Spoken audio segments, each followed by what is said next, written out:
Welcome, guys, to part 4 of What If an OC Reborn in KIRIGAKURE village with dual KekkaiGenkai bones, a nice release. If you enjoy this series, drop a like down below.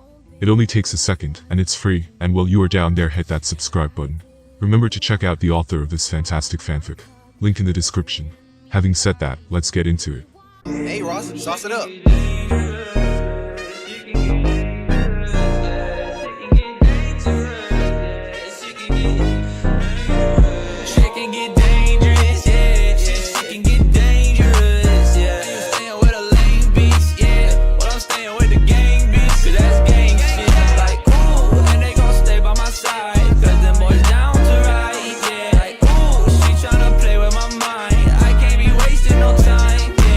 Fina tossed and turned in his bed. Something was bothering him, but he wasn't sure what it was. He opened his eyes to see what the reason was. That being that, he was no longer in Fire's house and found himself at the peak of the mountain. The wind was so cold that his pants have already started to freeze over, and his body was shivering violently. What in the frozen hell is going on? He shouted as he took a look around, trying to find out what was going on. Hanketsu suddenly appeared out of the blizzard leaning on his cane. This is the next step of your training. If you can survive this, then you will be ready to start learning to take in natural energy. Fina looked at the old Yeti like he was crazy. How in the hell am I supposed to survive this? I'll freeze to death up here, he shouted. Hanketsu simply smiled, showing his fangs. If you want to learn Sage Mode, then you must survive on this mountaintop for 3 days and nights without freezing to death. Fina has wrapped his arms around his body to try to keep warm, but it wasn't helping. He looked around to try and take in his surroundings to see that he could leave and get down to safety if he wanted to. With that said, the old Yeti started walking down the steep path back down the mountain. Fina shouting out to him as he did. Just how am I supposed to survive up here? He asked. You must become one with the elements, one with nature itself. Good luck.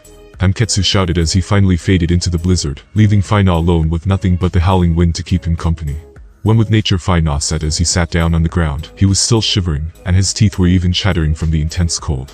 He crossed his legs and closed his eyes as he tried to remain calm. Whatever he did, panic wouldn't get him very far. He had to relax his body and let himself become one with the elements around him. In this case, it was the freezing cold, befitting the Horde Yetis and the Yuki clan.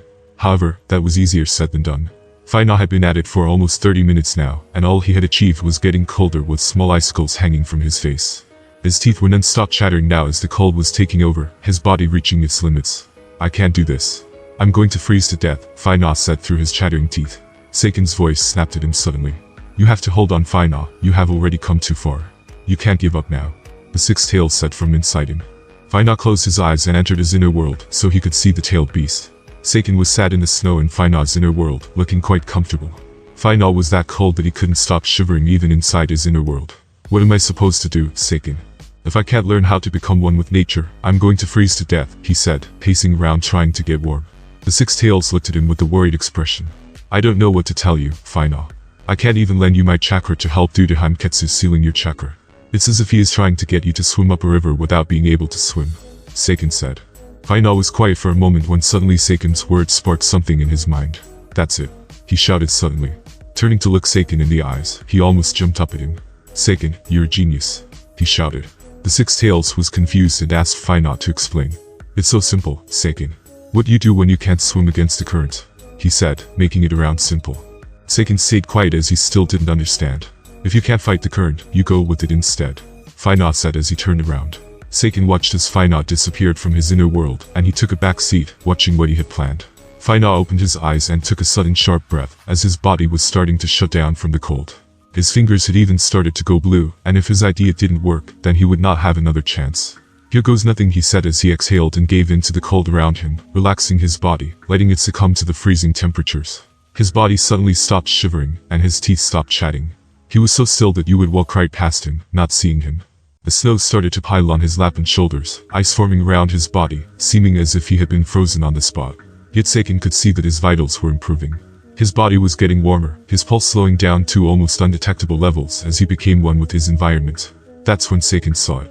Seiken could see the natural energy surrounding Fina's body, encasing him in a cocoon of warmth that protected him from the freezing temperatures. Seiken has never met another being other than his father, the sage of 6 paths that could withstand such a large amount of natural energy. From Seiken's experience, if someone took in too much natural energy without mixing it in a perfect ratio with their chakra, they would die, usually being petrified. Yet here sat Fina Yuki surrounded in nothing but natural energy with no chakra in the mix, and he was fine. In fact, he was more than fine. He was thriving. The sensation was hard for Fina to explain. He was fully aware of everything around him as if all of his senses had been amplified. He no longer felt any pain and could no longer feel the cold. In fact, he felt as if he was sat on a tropical beach with the sun shining brightly.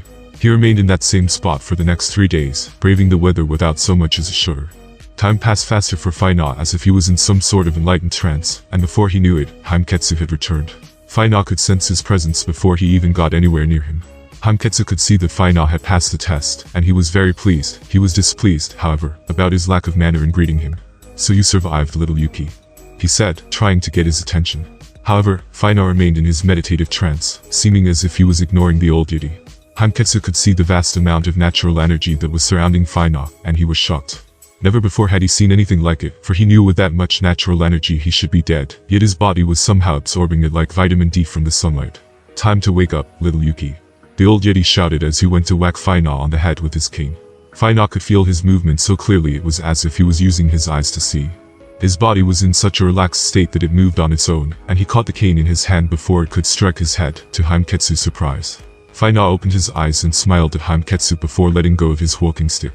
"I don't think so," he said, getting a little big for his boots. Haimketsu laughed and leaned his weight back on his cane. "Very good, little Yuki, very good.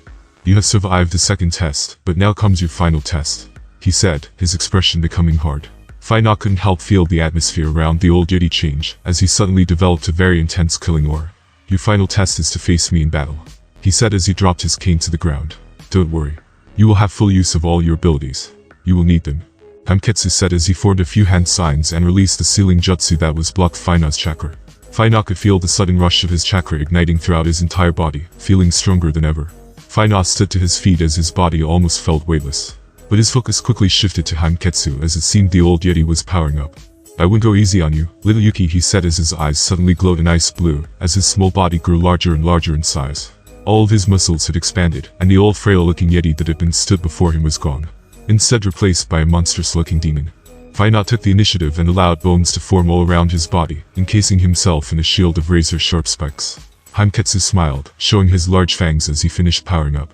"Here I come, little Yuki," he shouted, his voice now deep and intimidating. "Seiken, I need your chakra now," Fina shouted as he watched Haimketsu vanish. "Already on it, Fina," the six-tailed shouted as he allowed his chakra to spread out all over Fina's body, covering him in a thick red chakra clock with 6 tails right off the bat. Haimketsu suddenly appeared, slamming his fist into Fina so hard that the force sent him flying. His bone had taken the impact, but they were not strong enough to deal with Haimketsu's incredible power, breaking from the force of the blow. Fina was still flying through the air and quickly slipped into an ice mirror, falling out of another not far from Haimketsu. "I'm not wasting any time here. I'll go all out from the get-go," he shouted as he formed a load of hand signs with astonishing speed. Haimketsu knew where Fina had gone as he could sense him, thanks to his sage powers. Turning around, he charged head-on at him, getting ready to unleash another powerful attack. "Seeker Bone-style jutsu. Lightning Graveyard," Fina shouted. In his head, "Remember, haha," Fina slapped his hands on the floor, letting as much chakra as he could muster pump into the jutsu. Suddenly giant bones, some as large as a house, shot from the ground, each of them sprouting more and more razor-sharp bones like branches from them, all with a severe current of electricity flowing through them. Haimketsu had been surrounded by the jutsu and encased in the bone forest, trapping him as well as electrocuting him, getting a mighty roar of pain from the Yeti. Fina looked on as he tried to catch his breath. That jutsu had coated a massive amount of chakra, taking him down to a new one tail of his chakra cloak, but it was worth it. "That should stop you," Fina said, seeming confident. However, the giant bones were suddenly smashed into pieces as Haimketsu smashed his way through them with brute force. Fina was gobsmacked and couldn't believe his eyes. He had no time to react as Haimketsu was on him again, not giving him any time. "It will take more than that to stop me, boy," he roared as he slammed his fist down towards Fina, trying to crush him. Fina jumped back at the last second, but was blown around by the force of the blow. He had never encountered such a monster before, and he almost felt helpless. Still, he tried his best to avoid being crushed as he dodged and was able to slip into another ice mirror, giving him a little time to come up with a new plan. "He is a monster," Fina thought as he slipped into another mirror, trying to put some reasonable distance between Haimketsu. "I don't have any other jutsu that will work on him. We have to enter tail beast mode," Fina said, speaking to Seiken. The 6 tails nodded in agreement. "I agree, Fina. This is not a battle you can win alone. However, your body is still not used to this form, so we won't have much time." Fina nodded. "It will have to do, Seiken. Let's do it." Fina slipped out of another mirror, expecting to hop into another one, but Haimketsu pulled him down, catching him by surprise. Did you think you could run away? He roared as he pulled Fina to the ground, slamming him into the side of the mountain. Hanketsu watched as the force of Fina's body hitting the mountainside caused a massive avalanche that buried Funa underneath it. Hanketsu wasn't even fazed by the force of the avalanche, and simply crossed his arms as he waited for the snow to stop. Are you really done already, little Yuki? I thought you had more fight in you than that, Hanketsu said, letting his arms fall to his side, waiting for a response. He waited a little longer, and deep down, he wasn't sure if maybe he had killed Fina. Perhaps I was wrong about you, kid, he said as he turned his back, thinking the worst. Suddenly the snow that held Fina exploded as a massive body with 6 tails emerged in the powdered blanket. Fina had entered tail beast mode, fully taking the form of Seiken. Hanketsu watched with a smile on his face as he started to charge towards him. Now you're getting serious, he roared as the two of them clashed. Fina didn't waste any time trying to compete in a battle of strength. He quickly let loose a massive blast of corrosive gas, planning to trap Hanketsu inside it. Hanketsu wasn't so naive though, and used his frost breath to counter the gas, quickly taking the assault back to Fina as he slammed a punch into his gut. Nevertheless, his fist simply passed straight through Seiken's body, trapping his arm inside. You can't block this, Fina shouted as he let loose his corrosive slime, spitting it right into Hanketsu's face.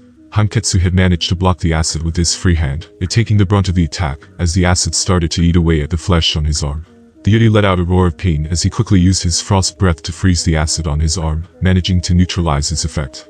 Take this, Fina shouted as he used all 6 of his tails to grip Hanketsu, each of them sliding around one of his limbs, with the other 2 engaging around his waist and neck, holding him in place.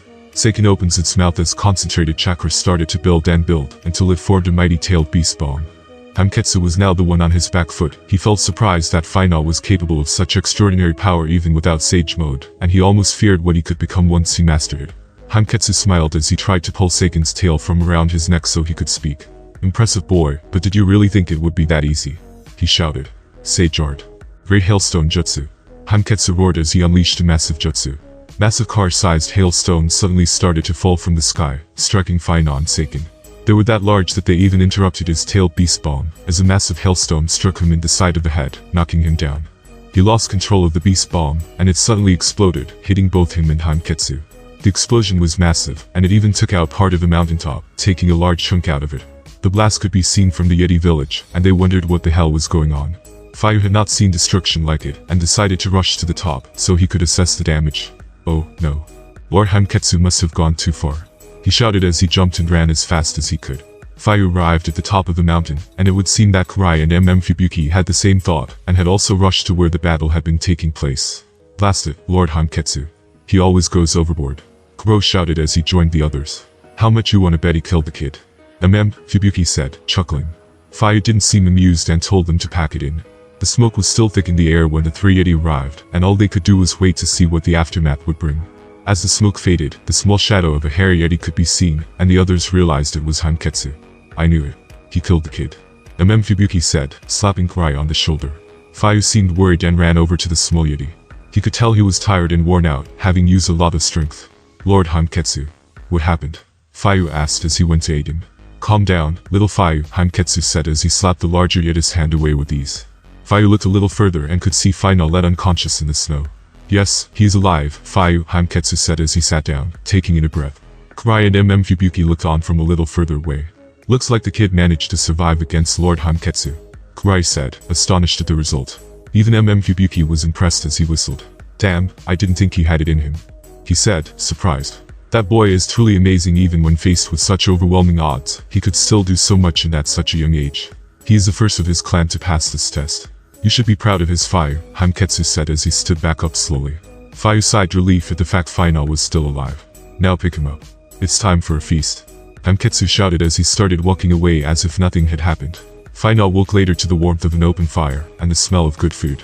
Fire and the others surrounded him, and he shot up the memories of his past battle, quickly entering his mind. Calm yourself, little Yuki, Hanketsu said, taking a sip of his tea. The battle is over. You passed the test, he said. His words calmed Fina down, and he relaxed only to feel the pain that was left, his body still in rough shape from the battle. That's right, kid, you put up one hell of a fight there, Fire said, smiling at him. Hanketsu suddenly cleared his throat, getting everyone's attention. His eyes grew serious as he placed his teacup down on the table. Now look here, little Yuki. You have passed the tests, but the real training is yet to come. Give me 3 years. Yep, that should about do it. 3 years of training and I will have taught you everything I know, giving you power beyond your wildest dreams. Final was shocked, and he had to take time to think about the old Yeti's proposal. After all, 3 years away from the village was a long time, plus his absence would not go unnoticed. But the more he weighed up the pros and cons, the more he decided he didn't have anything to lose. After all, he needed more power if he was to achieve anything in this world. Furthermore, now he was in the perfect place to obtain it. Final stood to his feet and looked the old Yeti in his eyes. "I accept your offer, Lord Hanketsu. Please teach me everything you know," Final said, bowing as he did. Hanketsu smiled a 2D grin as he looked at Final. "Good choice, little Yuki, let the training commence." Very long years had passed by for Final as he trained to master Sage Mode. He was now 18 years old and no longer a boy. Not that he ever considered himself a child. His body had grown and matured over the last 3 years, now standing at 6'1". His muscles had also filled out a little more, adding more meat to his frame. Fina's hair had also grown and was now quite long, still with 2 bangs on each side of his face. All in all, he was now a man. Today was the last day of his training with Hanketsu. It wasn't so much training anymore but a test to see the fruits of his labor. Final was sat meditating on top of a large ice spike. Atop, he perfectly balanced on another slab of ice. Even the slightest movement would cause him to fall, yet he remained perfectly balanced. Hanketsu stood on the ground below as he sensed the natural energy flow all around Fina's body, mixing in with his chakra before he opened his eyes. Fina took on little physical traits when he entered Sage Mode, indicating he was a perfect sage. His eyes turned crystal blue with a black fang slit for an iris.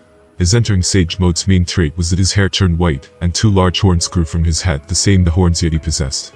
Hanketsu had quickly found out through Fina's training that he could absorb a massive amount of natural energy, with next to little consequence. Something he had not seen since his early days. He was convinced it was due to his Kagaya bloodline, and Hanketsu shuddered at the memory of the evil princess. Fina opened his eyes and dropped to the floor, greeting the old Yeti, as he allowed the natural energy to flow out of his body. Hanketsu smiled as he let the thought exit his mind. "Today is your last day of training, little Yuki," the old Yeti said. Fina had never gotten used to being called little Yuki, but he knew it would never change. "Yes, Lord Hanketsu. I am ready," he said, his voice much deeper now. "Follow me to the ice lake, there I will give you your final test," Hanketsu said. Fina smiled as he created an ice mirror without any hand signs. "I see there," he said as he slipped into it, instantly falling out of another one onto the frozen lake. Hanketsu sighed and jumped into the mirror himself, also slipping out onto the frozen lake. "I will never get used to that," he said as he tossed his walking stick to the side. "So what have you got planned for me today, Lord Hanketsu?" "Hiking up the mountain on my hands. Or maybe today we will build a snowman," Fina said jokingly. Hanketsu laughed a little at the joke before getting serious again. "As good as that sounds, I'm afraid we won't be doing that. No, today, I want you to fight with me," the old Yeti said, cracking his knuckles. Fina smiled as he took a fighting position. "I thought you would never ask." Hanketsu also smiled as he entered his fighting pose, getting ready to battle. "Don't hold back," he said as he concentrated chakra into his small fist. "Ha!" Hanketsu shouted as he punched forwards, unleashing a blast of concentrated wind with the force of his fist. Fina instantly jumped into the air to avoid the blow, watching as it hit the side of the surrounding mountains, ripping through the hard ice that surrounded it. He didn't have time to react as Hanketsu was on him, attacking with full force. Fina didn't seem pressed, though, and was quickly able to block each attack, as the 2 of them fell back down to the frozen lake. It was the same lake that Fina had first had to cross 3 years ago, and the ice was still just as unstable. However, each of them was so skilled that they could move freely across the ice without so much as a crack. Something that had taken Fina a long time to learn during his training. "Is that all you have, old man?" Fina shouted as he pushed the old Yeti away, before flipping back into a handspring, landing back in a fighting pose. Hanketsu was impressed and simply smiled as he crossed his arms over his chest.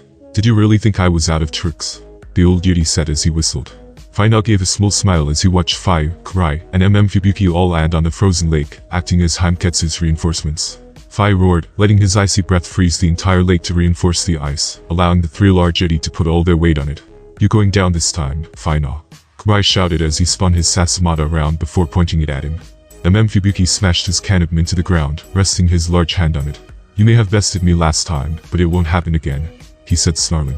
Fayu started cracking his knuckles as he smiled, looking Fina dead in the eye. "I hope to give you a better challenge than last time.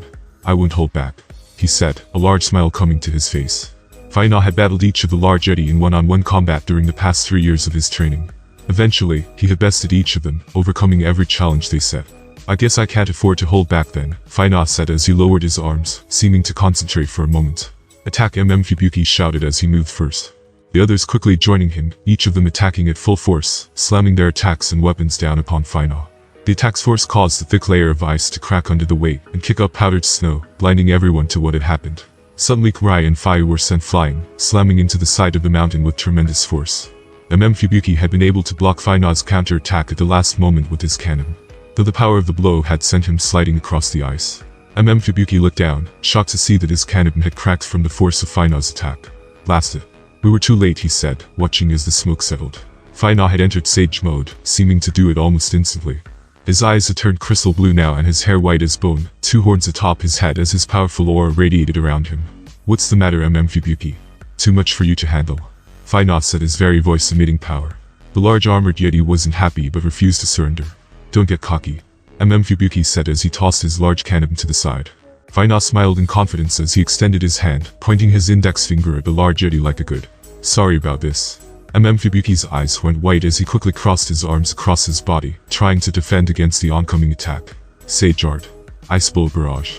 Fina said as he fired multiple ice bullets at the large Yeti. Each hit his mark, ripping through Fubuki's armor and causing massive damage to his body. He winced in pain and tried to fight through it, but his body just wasn't strong enough. Lowering his arms, he was breathing heavily now as he smiled at Fina. Is that all you got? He said slowly before he toppled over, slamming into the floor with a crashing thud. Sorry big guy, believe it or not, I did hold back, Fina said as he lowered his arm. Suddenly a massive blast of fire consumed him like a giant flamethrower. Kirai was breathing fire intensely as he tried to catch Fina off guard. However, the flames did nothing, not even tough as he had created an ice shield in the air that was blocking the fire. Not a bad idea, Fina said, startling the giant Yeti that had tried to use the distraction to attack him from behind. He never stood a chance, though. With Fina's enhanced sensory abilities in Sage mode, he could sense everything happening around him with ease. Fayu quickly attacked, trying anyway as he swiped with his huge claws, aiming to slash Fina in half. Fina quickly blocked the attack with an equal-sized hand made of bone that he had created around the outside of his arm. It was attached to his body by a large bone, and then took the form of a large exoskeleton like a giant. Fayu was stunned and watched in horror as more and more bones started to grow, until a large horde Yeti skeleton stood in equal height next to Fayu, with Fina encased inside the skull, where he seamlessly controlled the entire thing. Sage Art. Bishatakuro. Fina shouted as the massive skeleton grabbed a hold of Fayu's shoulders. What in the? Fayu shouted in shock as he had never seen this ability before. The massive skeleton picked Fayu up off the ground with incredible strength, and suddenly slammed him into the ice with tremendous force. The slam knocked the wind out of Fayu and took him out of the battle. The skeleton then turned around to face Kirai, who was the last one standing. Kirai didn't waste any time and used his Sasamata to trap the giant skeleton's neck as he tried to smash it into the ground. However, the skeleton wouldn't budge. What in the? Kirai shouted as he could see that more bone had shot out of its back to stop it from being slammed into the ground. Quickly the large Yeti dived back as the skeleton tried to grab his body. Kirai had seen it coming and shot a couple of large fireballs at the joints of the skeleton to try to weaken it. They hit their targets and dropped the skeleton to the ground, leaving the back of its neck exposed. Now is my chance. Kirai shouted as he jumped into the air, spinning his Sasamata around with great skill, before slamming it into the back of its neck, taking the head clean off. I did it. Now for the... Kirai thought. His attention was taken away from the skeleton for a moment as he could hear a clapping sound. The large Yeti turned to look, and to his surprise, he saw Fina stood to the side, simply clapping. When did you? He shouted, confused as to how he had gotten there. Fina smiled as he formed a few hand signs bringing the skeleton to life. Sorry about this, Kirai, he said. The massive skeleton suddenly broke apart as all the bones attacked the large Yeti at once. It was as if they had become flexible, and they wrapped around him, trapping his entire body, leaving him unable to move. Looks like that's the last of you taken out, Fina said as he turned to face Haimketsu, who had been watching from the sidelines. I take it you have no more challenges for me, Lord Haimketsu. Fina said with a slight bow, mocking him. Haimketsu smiled as he extended his arms before pulling them down to his hips. Fina could sense the massive amount of natural energy that he was absorbing, and smiled at what was coming. No, you have passed all of the tests, little Yuki. Exceeding my expectations. The only thing I have left to offer you is my full power. Haimketsu shouted as he started to grow in size, his form becoming powerful just as it had done the last time they had done battle. Fayu and the others had moved over to the sidelines now, where it was safe. It had been a long time since they had seen their elder use his full power, and they were excited to see how Fina would fare. Haimketsu launched forward at Fina using his full might from the get-go. Fina also moved on and exchanged blow for blow with the large Yeti. The force coming off of their attacks was so great that the ice beneath them was starting to break, and finally spilled as Fina avoided an axe kick from Haimketsu. The Yeti's kick cracked the ice on the lake in half, letting the water from under it burst out with a vengeance. Fina used this to his advantage as he took control of the water, molding it with his chakra, and with the added effect of material energy, the attack was even more potent. Fina launched the water forwards, allowing it to travel at high pressure, slicing through anything it touched. Hanketsu jumped high into the air, avoiding the high-pressure water. He was impressed but had a few tricks up his own sleeve. Yeti water style. Water binding jutsu. Hanketsu shouted as he made the hand signs. Water suddenly burst through the ice which Final was stood, wrapping around his entire body before it encased him in a perfect sphere. Final was surprised by the jutsu, and it looked like an ordinary water prison. But he soon found that it was much stronger. He punched and kicked as he tried to break free. However, every time he touched the water, he could feel it drain away his chakra. Sneaky old man, he said to himself. Hanketsu landed back onto a sturdy piece of ice that was floating on the lake. Haha. That is only the beginning, he said as he sat down, crossing his legs. Final watched as he continued to form hand signs before slapping his hands together. A large smile forming on his lips as he looked at Final. What will you do now, little Yuki? Water started to fill the sphere Final was trapped inside of. The more water that flowed in, the more his chakra drained away. When the water reaches the top, you will have no chakra left, and you will die, little Yuki. Better do something quickly, Hanketsu said in victory. Final was impressed, to say the least. He had never seen this jutsu, and was convinced he kept this as an ace in the hole.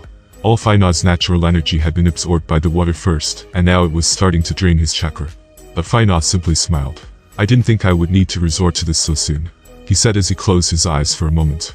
A considerable amount of red chakra suddenly burst from his body as he entered stage 2 of tailed beast mode. His body was now covered in a black and red chakra as all 6 tails became visible. Final opened his mouth and started to expel a tremendous amount of acid, letting it mix in with the water. The acid began to do its job, and before Hanketsu knew what hit him, Final burst free from his water prison jutsu. Hanketsu watched as Final flew through the air, and he wasn't surprised by his counterattack. Many-tailed beast bombs suddenly scattered from Final as he fired concentrated chakra balls at Hanketsu. The Yeti was able to jump and flip, avoiding them as they exploded against anything they touched. Water from the frozen lake was blown into the air from the explosions, giving the battle a raining effect, soaking Hanketsu. Now is my chance, Final thought as he stripped away his chakra cloak and started to form hand signs.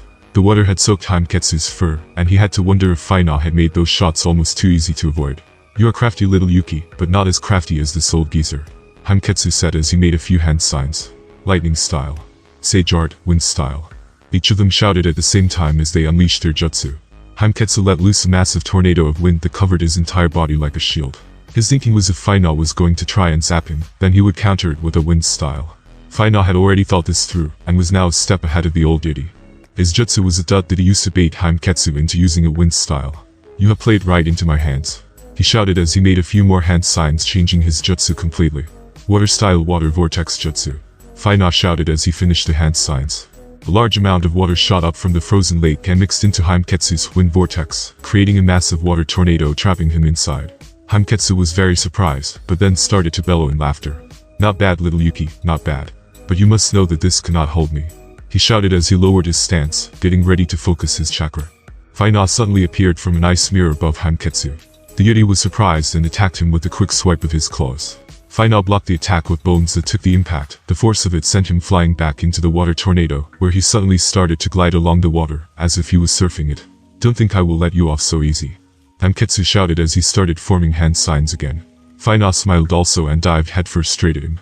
Hanketsu was once again forced to stop his hand signs and deal with Final, who was quickly becoming a thorn in his side. It's over, Hanketsu shouted as he launched his first forwards with serious intent to kill, hitting Final head-on. Hanketsu's massive fist hit Final head-on, but instead of his body crumbling against the force, he turned into pure lightning. The sudden jolt of electricity from the clone hit Hanketsu hard. The added effect from the water tornado made things worse, and it suddenly crashed down onto him, mixing with the lighting and frying him, doing a lot of damage. If not for the large amount of natural energy within the old Yeti, he knew he would have been done for. It seems his luck had run out though, as his body started to shrink as his own sage mode was fading. It would seem that the massive combined jutsu had done enough damage to stop Hanketsu from taking in any more natural energy, leaving him vulnerable. Final slowly appeared out of an ice mirror behind the old Yeti, with the bone blade drawn. Give it up, Lord Hanketsu, he said, pointing the blade at him. The old Yeti breathed a heavy sigh and raised his hands in defeat. It would seem I have nothing left to teach you, little Yuki, he said, turning to face him. Final put his blade down, giving the old Yeti a big smile. You trained me well, Lord Hanketsu. The old Yeti nodded as he lowered his head. Not well enough, it would seem, he shouted as he suddenly launched forward, striking Final hard in the stomach with a powerful blast. It was the same attack he had used the first time they had met. Or perhaps I trained you better than I thought, Hanketsu said as he smiled. The Final in front of him turned to ice and shattered into pieces, as the real Final once again stepped out of an ice mirror that formed behind the old Yeti. You did, Fina said as he handed the old Yeti his walking stick. Well, that settles it. Fina Yuki, I hereby declare you a sage of the Horned Yeti clan, he said proudly. Fina smiled as he nodded his head. Thank you for everything, Lord Haimketsu. Fayu and the others all walked over to him, congratulating him as they did. Fina, I always knew you were important since the moment I met you, Fayu said proudly. Kurai also chipped in, squatting down. You're the first since the old man to master sage mode. I still can't believe it. Fubuki crossed his arms over his large chest, still sore about his loss. Don't get too cocky now that you're a sage, kid. It doesn't mean you can tell me what to do, got it? He said. The others laughed at him, and Fina joined them. Haimketsu cleared his throat, getting everyone's attention before he spoke. It's time for one last feast before little Yuki here leaves us. He has endured 3 long years of hellish training to master his new abilities, the old Yeti said in a serious manner. So let's celebrate, he suddenly said, breaking the serious atmosphere. Everyone agreed, and all laughed it off. Fayu picked Fina up, placing him on his shoulder, and they all marched off to the village to prepare the party. Sometime later it was dark now, yet the Yeti village was full of life. Fires lit the sky, and song and dance took place throughout as the entire town had gathered to give Fina his farewell. There was plenty of food, huge fish, and slabs of meat could be seen roasting on the large fires. The Yetis even had their own alcohol, some kind of Yeti meat that was very strong. Fayu was drinking it like water as he wiped the remains off his chops. Have some Fina. This stuff will put hairs on your chest, he said, laughing hard. Fina did have some, and he had to say Fayu wasn't kidding, the meat was seriously strong. So strong he spat it everywhere, getting a huge laugh from everyone watching. Fina decided not to have any more and laughed it off, deciding that stuff wasn't for him. Not long after, the food was ready, and Haimketsu stood up, getting the entire village's attention. Here marks the end of little Yuki's time with us, he started, everyone remaining quiet as they waited for him to continue. Never has a human being able to learn our sage arts that were passed to us so long ago. With great honor, I have passed the teachings down to a Yuki clan member, that you all know we have had a good relationship with for many, many years. I can only hope that with Fina's rise to sagehood, he will once again bring greatness to our clan and his own. To Fina Yuki, the sage, he shouted as he raised his mug of mead. The entire village joined him as they, too, lifted their horns and mugs, repeating the words. Fina Yuki, they cheered.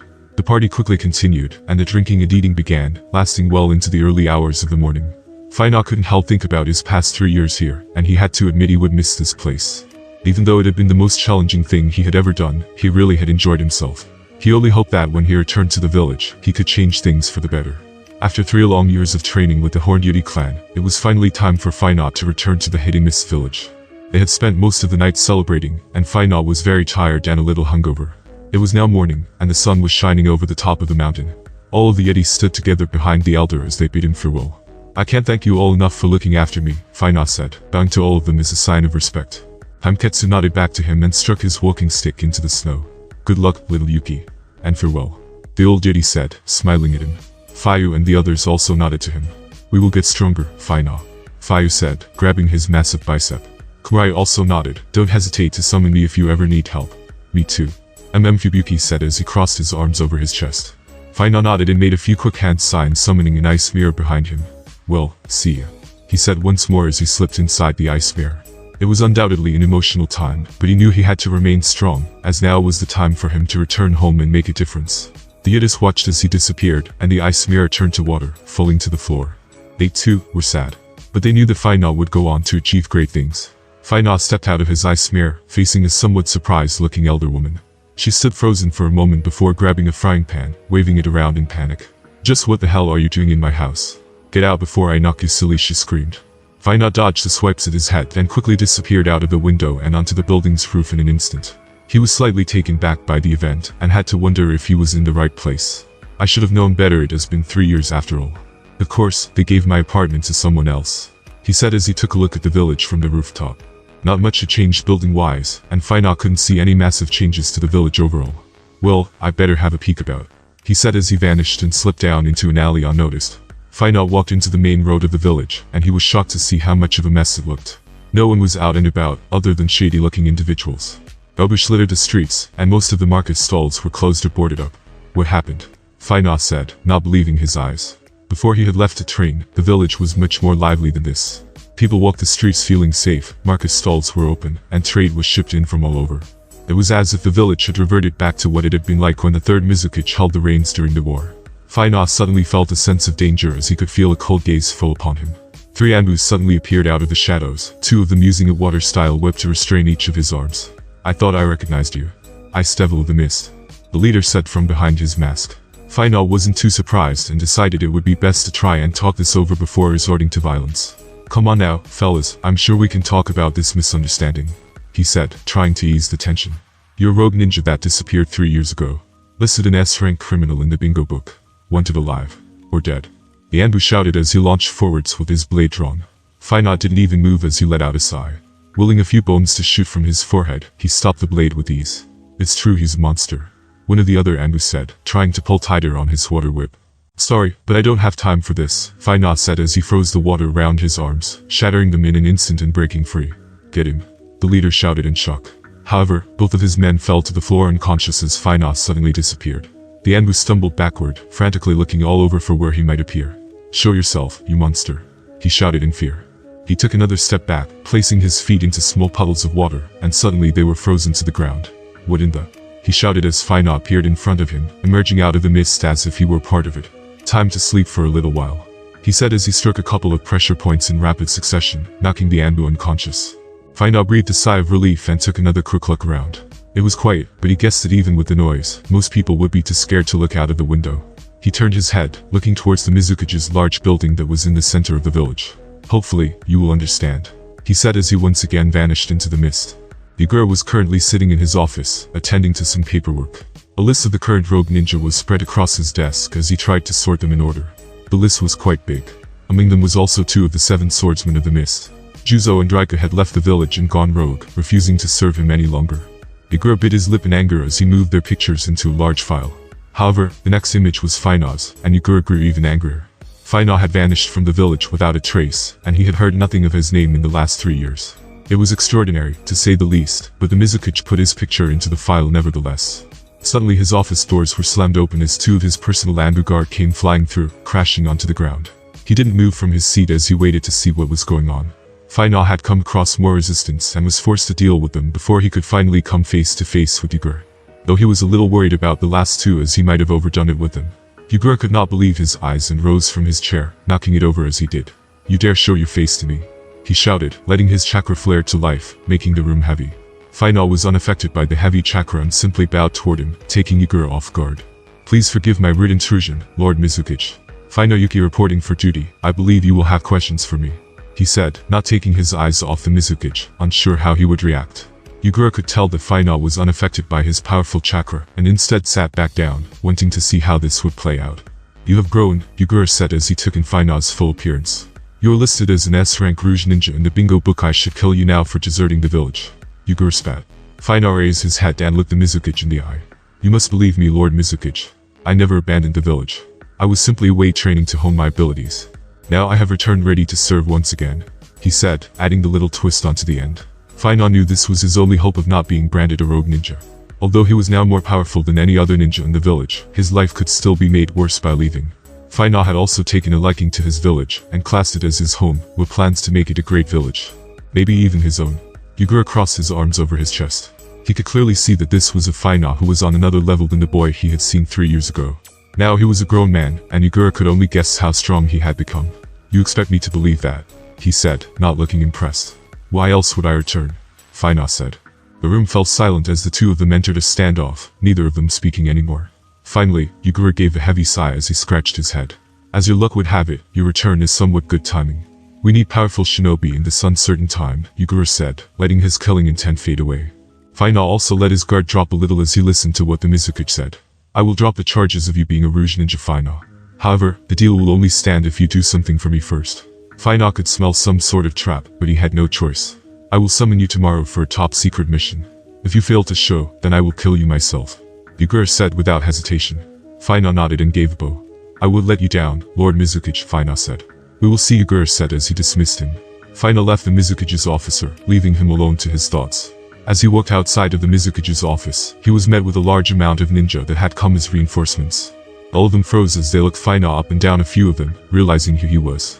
They started to whisper among themselves, the ones who knew who he was, spreading fear among the others. That's the Ice Devil of the Mist, he's a monster. We should kill him now, one of them said. He's an S rank in the bingo. No way we can take him, another said. Didn't he kill the Kazakage? The whispers carried on, and Final was starting to wonder just what the hell they were doing. Suddenly, a man pushed his way to the front, a large smile forming on his face.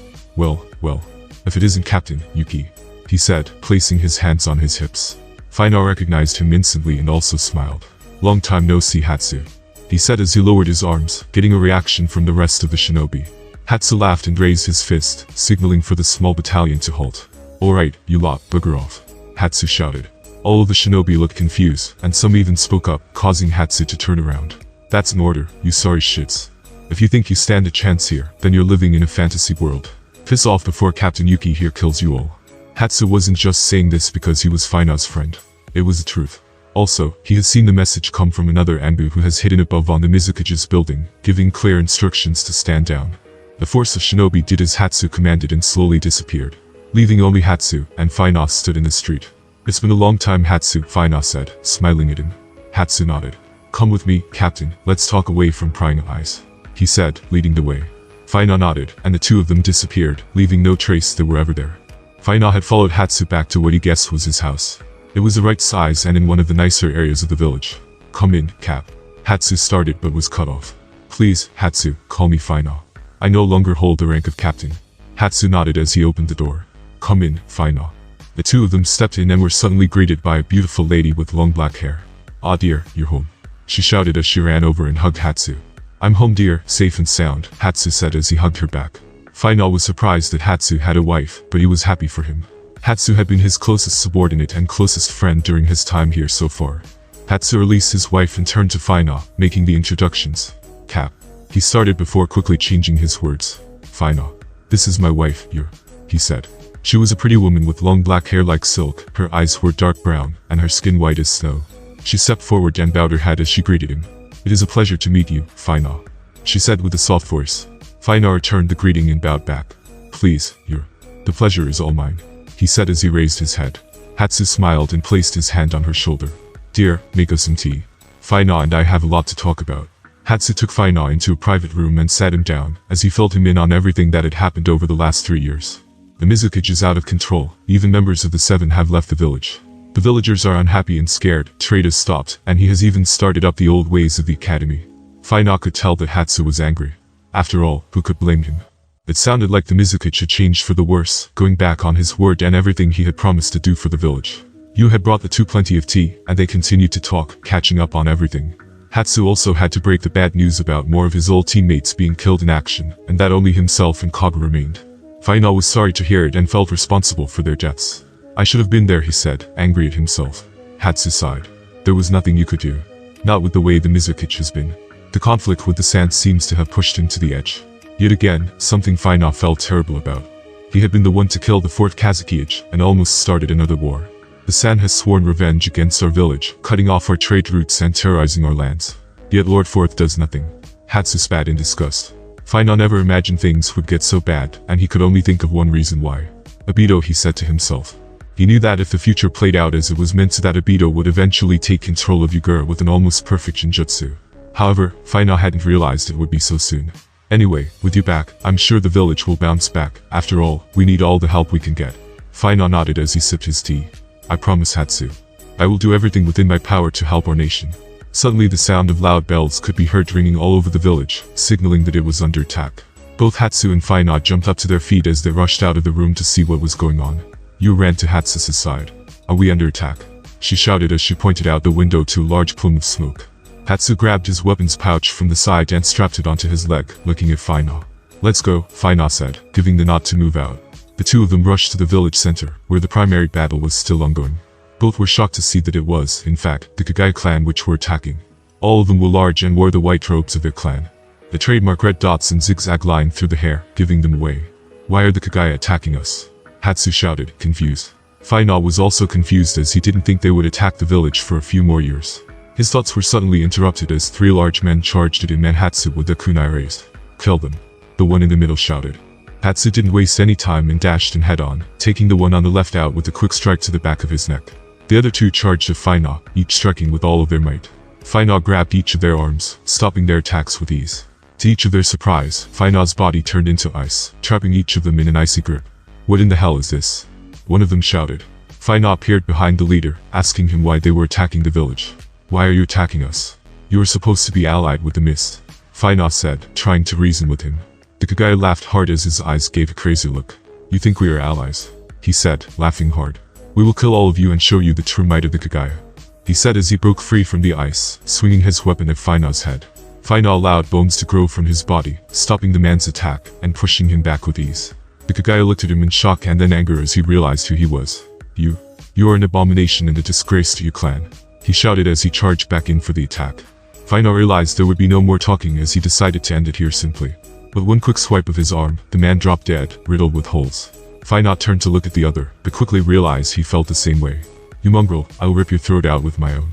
He screamed before Hatsu slit his throat, putting an end to his bickering.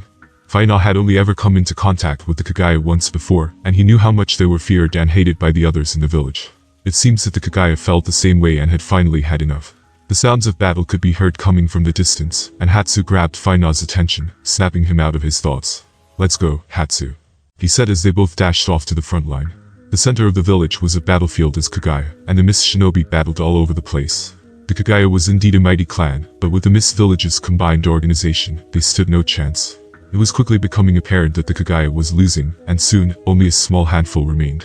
What was strange was that among them was a little boy with white hair, and although he looked small, he was deadly.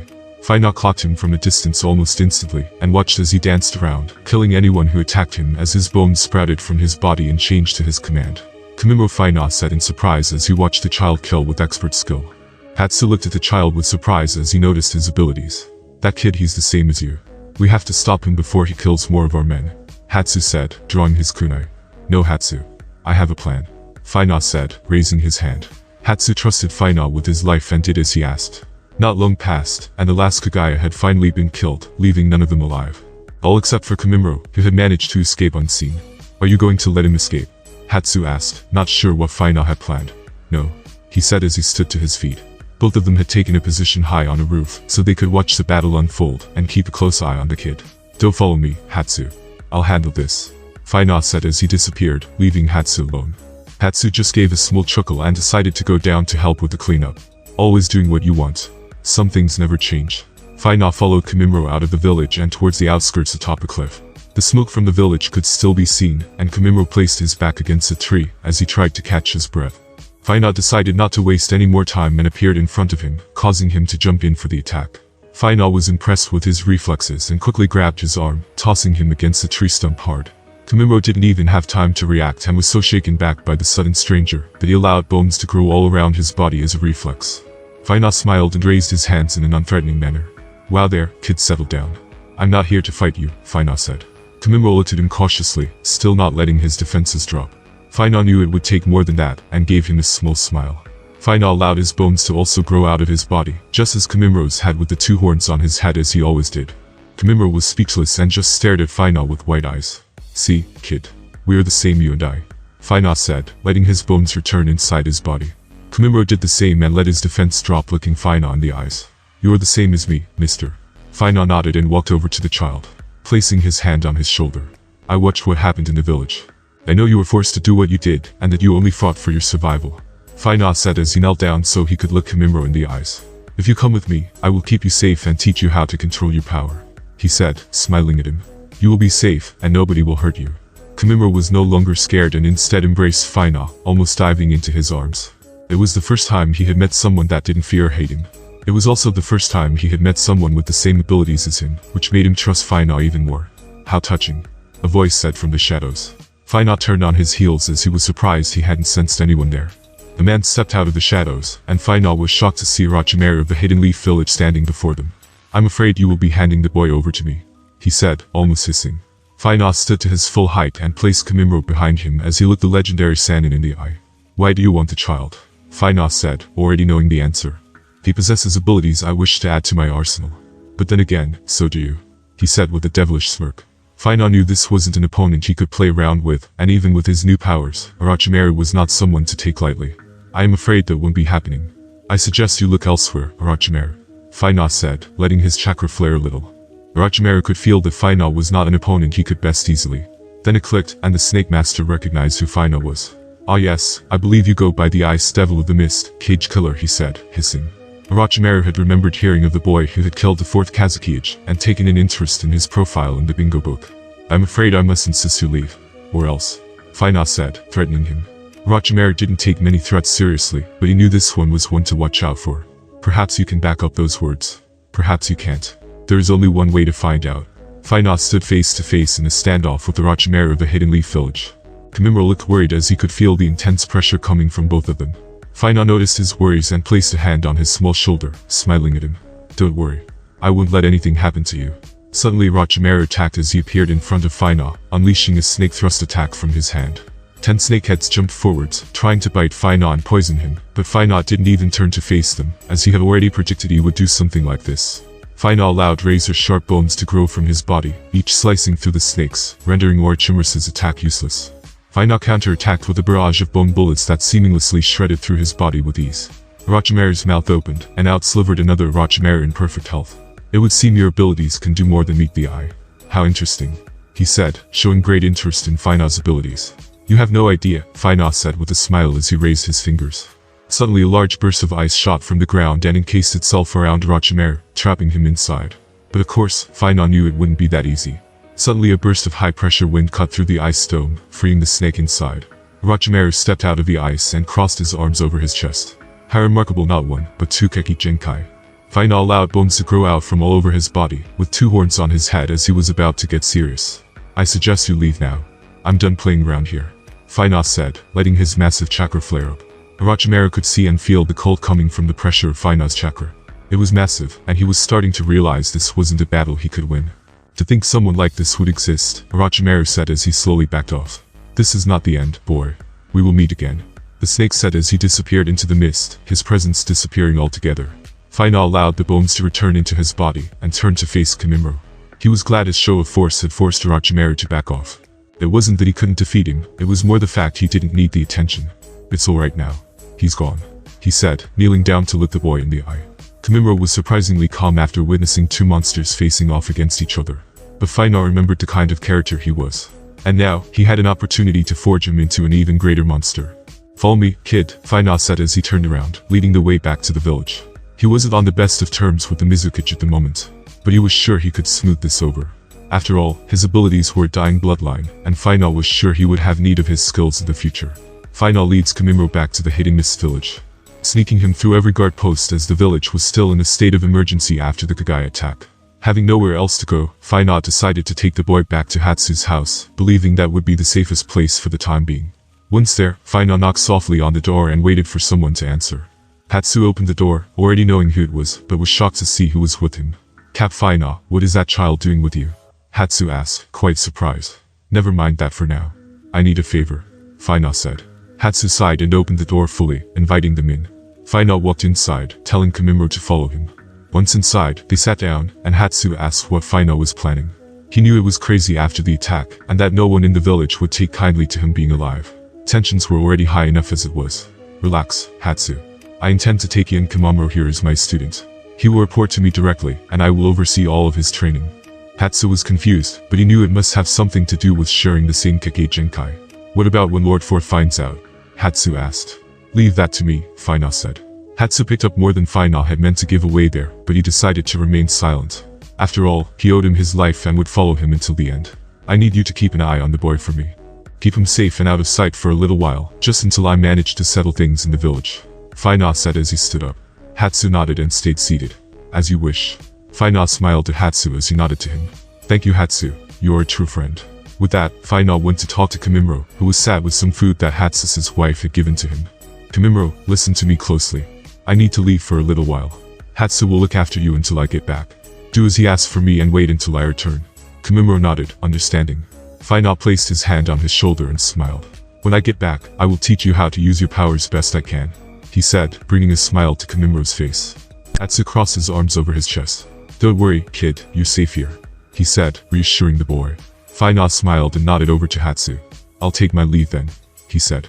Hatsu nodded and bid him farewell before Fina vanished from the room, leaving Hatsu and Kamimura alone.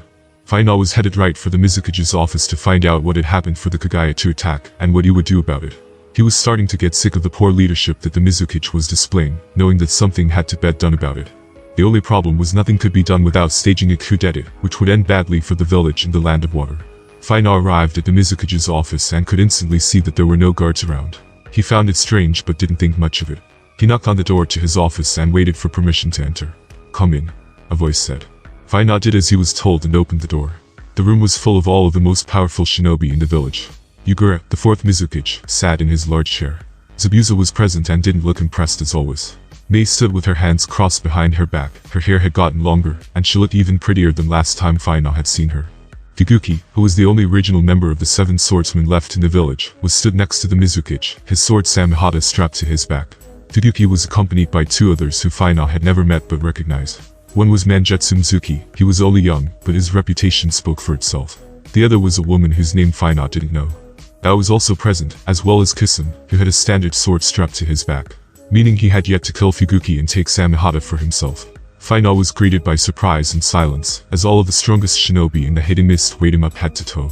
Funa bowed his head towards the mizukage, and then raised it as he shut the door behind him. No one else said anything as they waited for the mizukage to speak first, everyone waiting for his reaction. Last they had heard, Faina had disappeared and been branded a rogue ninja after killing the Kazakage. "Ah yes, Faina. Your timing is perfect," the mizukage said. Everyone looked surprised by his response. "What are you doing here? I thought you had gone rouge. I should kill you where you stand," Zabuza said, placing a hand on his blade. He wasn't wielding the executioner's blade yet, meaning Juzm hadn't been captured yet either, helping Faina setting the timeline a little better. But still, the attack from the Kagaya was early and, to his estimate, should not have happened yet. "Enough, Zabuza," the mizukage said as he raised his arm. Zabuza did as he was told but wasn't happy. "Faina, perfect timing. I was about to summon you," Yugure said. He turned back to the others and started speaking once again. "I want a full report of the battle. Casualties on both sides. I also wish to squad sent out to the Kagaya clan village to dispose of any survivors. I will not stand for an attack on my village like this. They will all die." Yugure spat. Everyone else in the room remained silent. They all knew the real reason the Kagaya had rebelled, but no one dared to say anything. "Fuguki, take your men and deal with the report. Ao, take Faina, Mei, and Zabuza to the Kagaya village, and make sure they are all dead," he said, barking orders. All of them nodded and didn't waste any time disappearing to get away from Yugure's temper. Faina looked at Ao and the others, who nodded to him, signaling to get a move on. They all removed themselves from the mizukage's office and regrouped in a quieter Anbu meeting spot. Of course, the others were still surprised Faina was back, and it was the first conversation subject. Zabuza didn't waste any time and grabbed Faina by his collar, trying to pin him up. Zabuza was tall and tried to lift him from the floor, but Faina slapped his hand away with ease. "What the hell are you doing still alive? Always the favorite doing whatever you like," he shouted, clearly pissed. "Zabuza, calm down," Mei shouted as she stepped between them. Zabuza gave her a dirty look but backed off. If Lord Fourth has allowed Faina to return, then it must be for a reason. Ao also spoke up as he placed a hand on Faina's shoulder. "That's right, glad to have you back, kid," he said with a grin, noticing how much stronger he had clearly become. "Whatever," Zabuza said as he turned his back on him. "I'll see you at the village," he said before disappearing. The others simply ignored his rudeness as he always acted like that. It was nothing new. Both Mei and Ao turned their attention back to Faina, both keen to learn more about where he had been and what he had been up to. Mei especially as she took in his new manly appearance. "My Faina, you really have grown in all of the right places," she said as she placed a finger on her lips. Ao sighed. "Will you stop trying to flirt with the poor lad and leave him be?" he said. Mei was not impressed and gave off a killer aura towards Ao, who realized he shouldn't have said anything. "Ao, dear," she said calmly. "If I want your opinion, I will ask for it. Next time you give it, I'll kill you," she whispered in his ear, sending a cold chill down his spine. "She's always like this," he thought to himself as he nodded and backed off slowly, both his hands raised K in defense. Faina had to hold in a laugh as the scene reminded him of his time watching Naruto back in his other life. He quickly changed the subject, however. "I think we should focus on the mission and meet with Zabuza at the Kagaya village," he said, getting both of their focus. "You're right. Who knows what Zabuza will do by himself," Mei said, getting serious. "Alright, let's move out," Ao said, leading the other two out towards the Kagaya clan's home. Not much was said along the way as both Mei and Ao remained focused K and the mission at hand. Faina was thankful for this as he didn't want to detail where and what he had been up to. The trip was short, and they arrived after an hour of high-speed travel. Zabuza had already arrived and was leaning against a tree waiting for them. "About time you got here," he said, not bothering to uncross his arms. "Nice of you to wait for us," Ao said as he walked over to get a better look at the village. He raised his fingers as he concentrated, activating his Byakugan. Faina could still remember the day he got that eye, as he was glad to have met him for it. "Do you see anything?" Mei asked. Ao remained quiet for a moment longer as he finished scouting the full area. "There are no men left here, just women and children," Ao said, lowering his hands and deactivating his Byakugan. "No matter. Our orders are to kill them all." Zabuza said as he pulled the sword from his back, his bloodlust starting to get the better of him. Mei wasn't happy about it, but he was right. Faina, on the other hand, was outraged and quickly voiced it. Put your sword away, Zabuza. No one else needs to die today, he said in a deep voice. The others all turned to him in surprise, Zabuza giving him a stern look. I don't take orders from your deserter. He spat as he pointed his sword at him. Faina, this is an order from Lord Mizukage himself. We can't disobey him, Ao said. Mei remained silent as she watched the situation growing more tense. These women and children are innocent. They don't deserve to die. Faina shouted as he pushed Zabuza's blade away from his face. Orders are orders. Get with it, or I'll kill you myself, Zabuza said as he jumped down from the cliff they were standing off into the village. Faina turned to Ao and Mei, trying to reason with them. Are you going to follow these orders and kill more innocent people? Look at where his leadership has got us. Look at what he has done to the village and its people. Mei had to admit she wasn't happy about the whole thing. She, too, had asked herself the same question, but had never voiced her opinion. Ao sighed and put his hand on his head. Faina. You know we have to follow the Mizukage's rule. You know what happens to those who don't. Please don't put me in this position. Faina was trying to get angry and decided now was the time to try and convince them about Yagura being under Bito's control. Haven't you noticed that Lord Fourth has been acting strange as of late? He's not himself anymore. He no longer has the village and its people's interests at heart. Yet you follow him blindly anyway. Ao and Mei both listened to his words, but Faina could tell he still wasn't getting through just yet. I won't follow a tyrant any longer, Faina said. Ao drew his sword and pointed it towards Faina. That's enough, Faina. What you are saying is treason. Ao. Lower your sword, Mei spoke clearly outraged that he intended to resort to violence.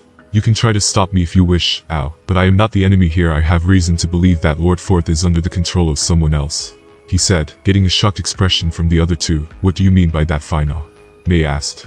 I believe that someone is controlling the Mizukage and using him and our village for his own gain, completely disregarding our people in the process. Ao lowered his sword as the words started to get through to him. That is a very serious accusation, Faina. Do you have any proof? Ao asked. Mei agrees with him. Lord Fourth is a perfect Jinchuriki, and Jinjutsu doesn't work on him. How could someone be controlling him? If you don't believe me, use your Byakugan to see for yourself, Faina said as he turned his back on them. Now, unless you are willing to stop me, I'm going to stop Zabuza and put an end to this needless slaughter, Faina said as he dashed off the cliff, chasing after Zabuza. Mei and Ao were left speechless as they watched him dash off. Ao put his sword back into his sheath and turned to Mei. What do you think? He asked. Mei crossed her arms over her chest, and she closed her eyes. I agree that Lord Fourth has been acting strange these last 3 years. I too want our village to be great and our people to no longer suffer. Perhaps Faina is speaking the truth. Ao nodded. I don't want to admit it, but I can't stop him. He has become too strong. We had better go and make sure those two don't kill each other, Mei said. Ao agreed with her, and the two of them jumped off the cliff, headed after Faina and Zabuza.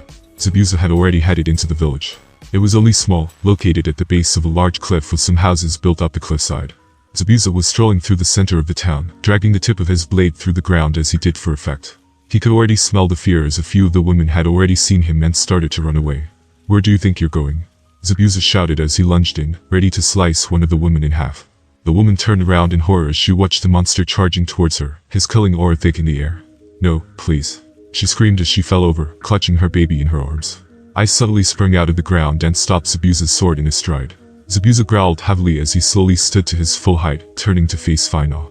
It's over, Zabuza. The mission is off, Faina shouted, trying to get him to see the reason. Zabuza spun his sword around, resting it on his shoulder. You dare get in my way, he spat.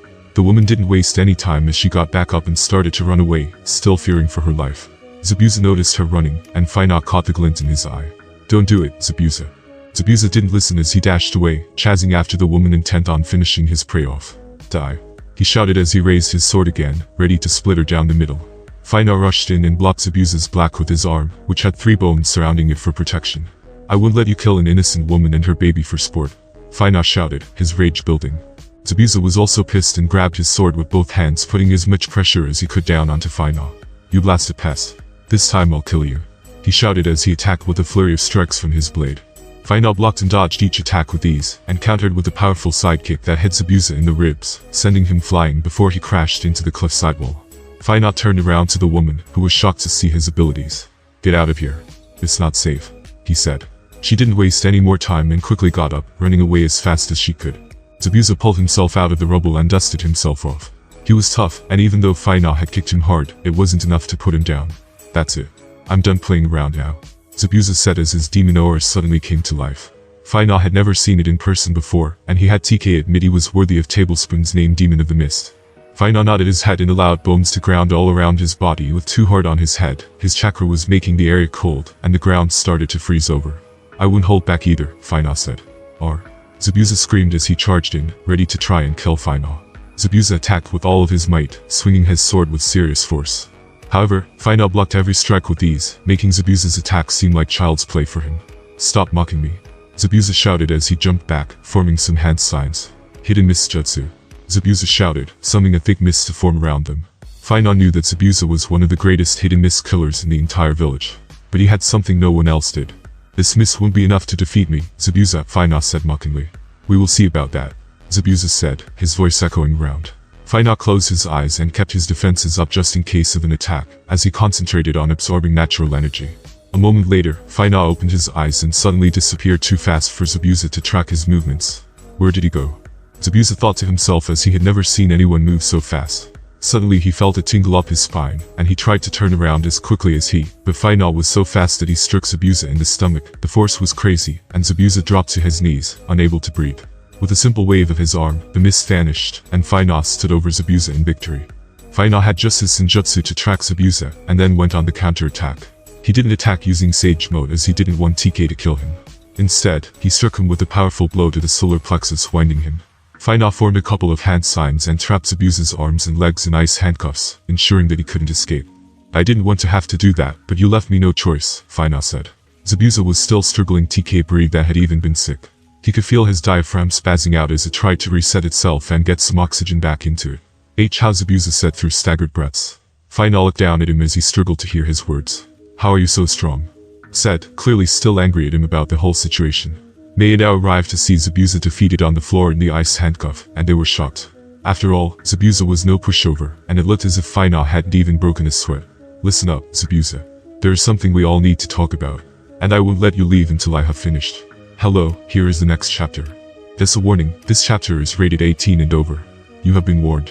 There is something that we need to discuss together, Faina said, getting everyone's attention. Zabuza was still wheezing from the hit he took, and his arms and legs had been bound with ice, so that he couldn't escape. Let me go. He roared, still outraged. I will, but you need to calm down first, Faina said. Zabuza, this is important. I think you will want to hear it. Mei said. Shut it, you bitch. Or I'll kill you too. He shouted as he tried to break free from the ice restraints. Mei got angry very easily and walked over to him, crouching down to face him. Say that again, and you will be the one who dies, she said in a very intimidating tone. Zabuza went silent for a moment, but scoffed. Whatever, he said, looking away. Back to the matter at hand then, Faina said. As I said, I believe that the mizukage is being controlled by someone else. I think it's a genjutsu of some sorts, but I would like you to confirm it with your Byakugan, he said to Ao. Zabuza turned back to face them and was actually shocked by the news. That can't be, he said. He's right. That would take an extraordinary genjutsu caster to be able to trap Lord Forth. Only the Uchiha clan of the Hidden Leaf could do such a thing. Ao said, still unsure. Faina nodded. I'm afraid that may well be the case, he said, deciding to withhold Madara's name for the time being. And what are you planning to do if you are right? Mei asked. The others all waiting for Faina to give his answer. I will know. We will stop him, either by breaking the genjutsu or Mei asked, already knowing the answer. What you are saying is treason, Faina, Ao said as he crossed his arms. Faina walked over to Zabuza and released the ice that was holding him. I know asking you to trust me is a big risk, but if we don't act now, I fear it will be too late. Zabuza slowly stood up as he dusted himself off, still not happy about this whole thing. All I ask is for you to look with your Byakugan. Ao closed his eyes for a moment as he thought about the whole thing hard. I will do as you ask, Faina, as a favor to you, he said. Faina nodded his head in appreciation. But know this. If you are wrong, I will turn you in for treason, he said, not giving the threat lightly. So you are plotting to overthrow the Forth? Zabuza said with a sinister smile. I underestimated you, Faina, he said, turning his back on him. Where are you going, Zabuza? Mei asked as he started to walk away. Mind your business, he snapped. Mei was pissed and was about to charge at him, but Faina stopped her. It's okay, Mei. Let him go, he said, giving her a nod. She looked at Faina. His face was close enough that she could see all of his features, and she liked what she saw. They watched as Zabuza walked away and finally disappeared into the mist. Ao turned to them and placed his hands on his hips.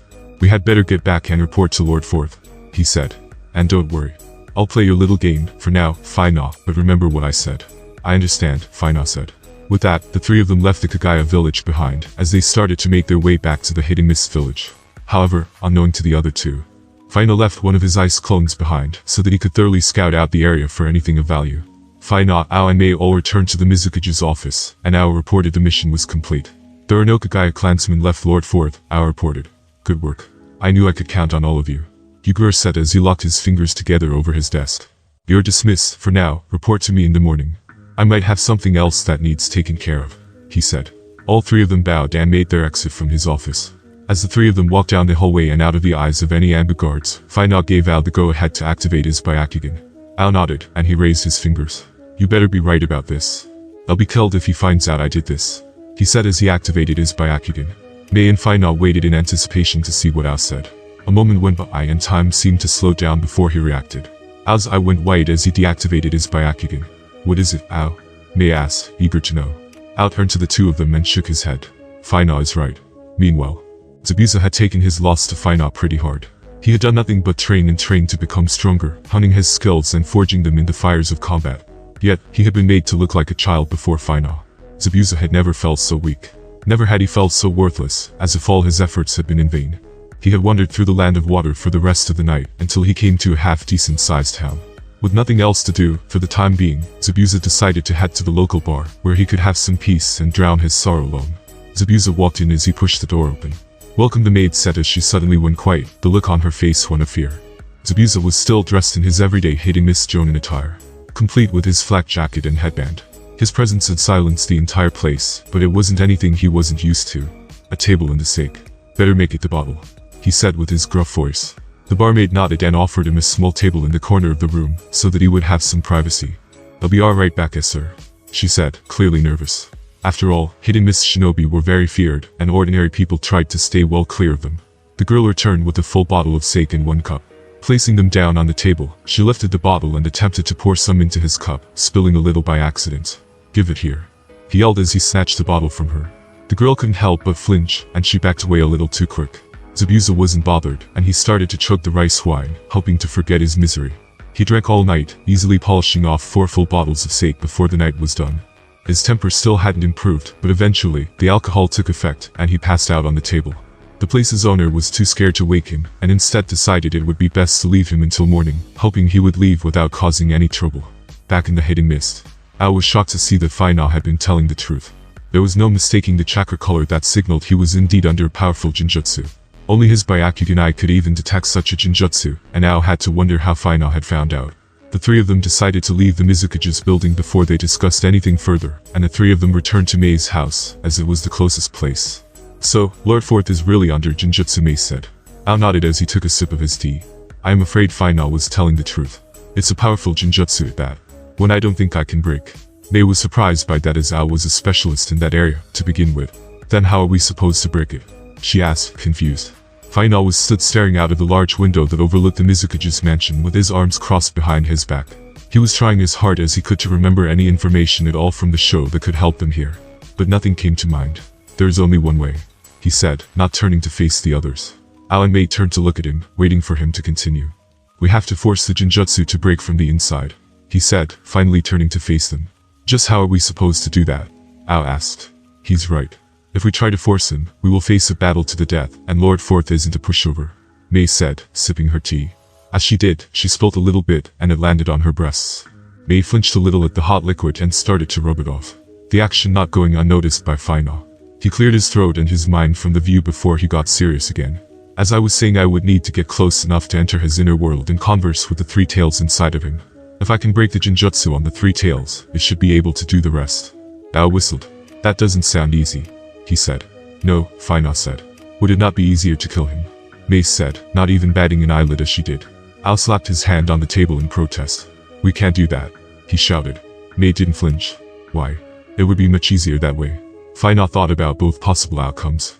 On the one hand, they faced a battle against Yugura and the 3 tails where they would have to hold back in order to save him, putting themselves and potentially the entire village in danger.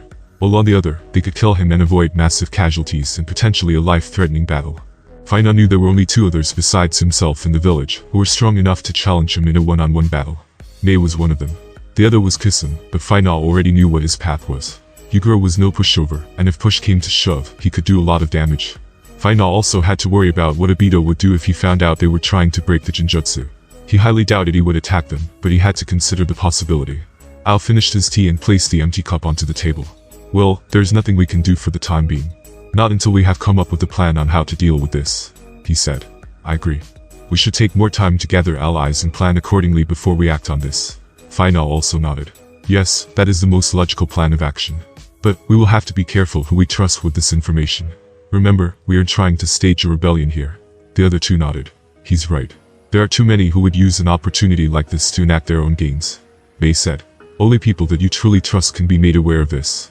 For now, we will treat it as an S-class top secret until we come up with a better plan.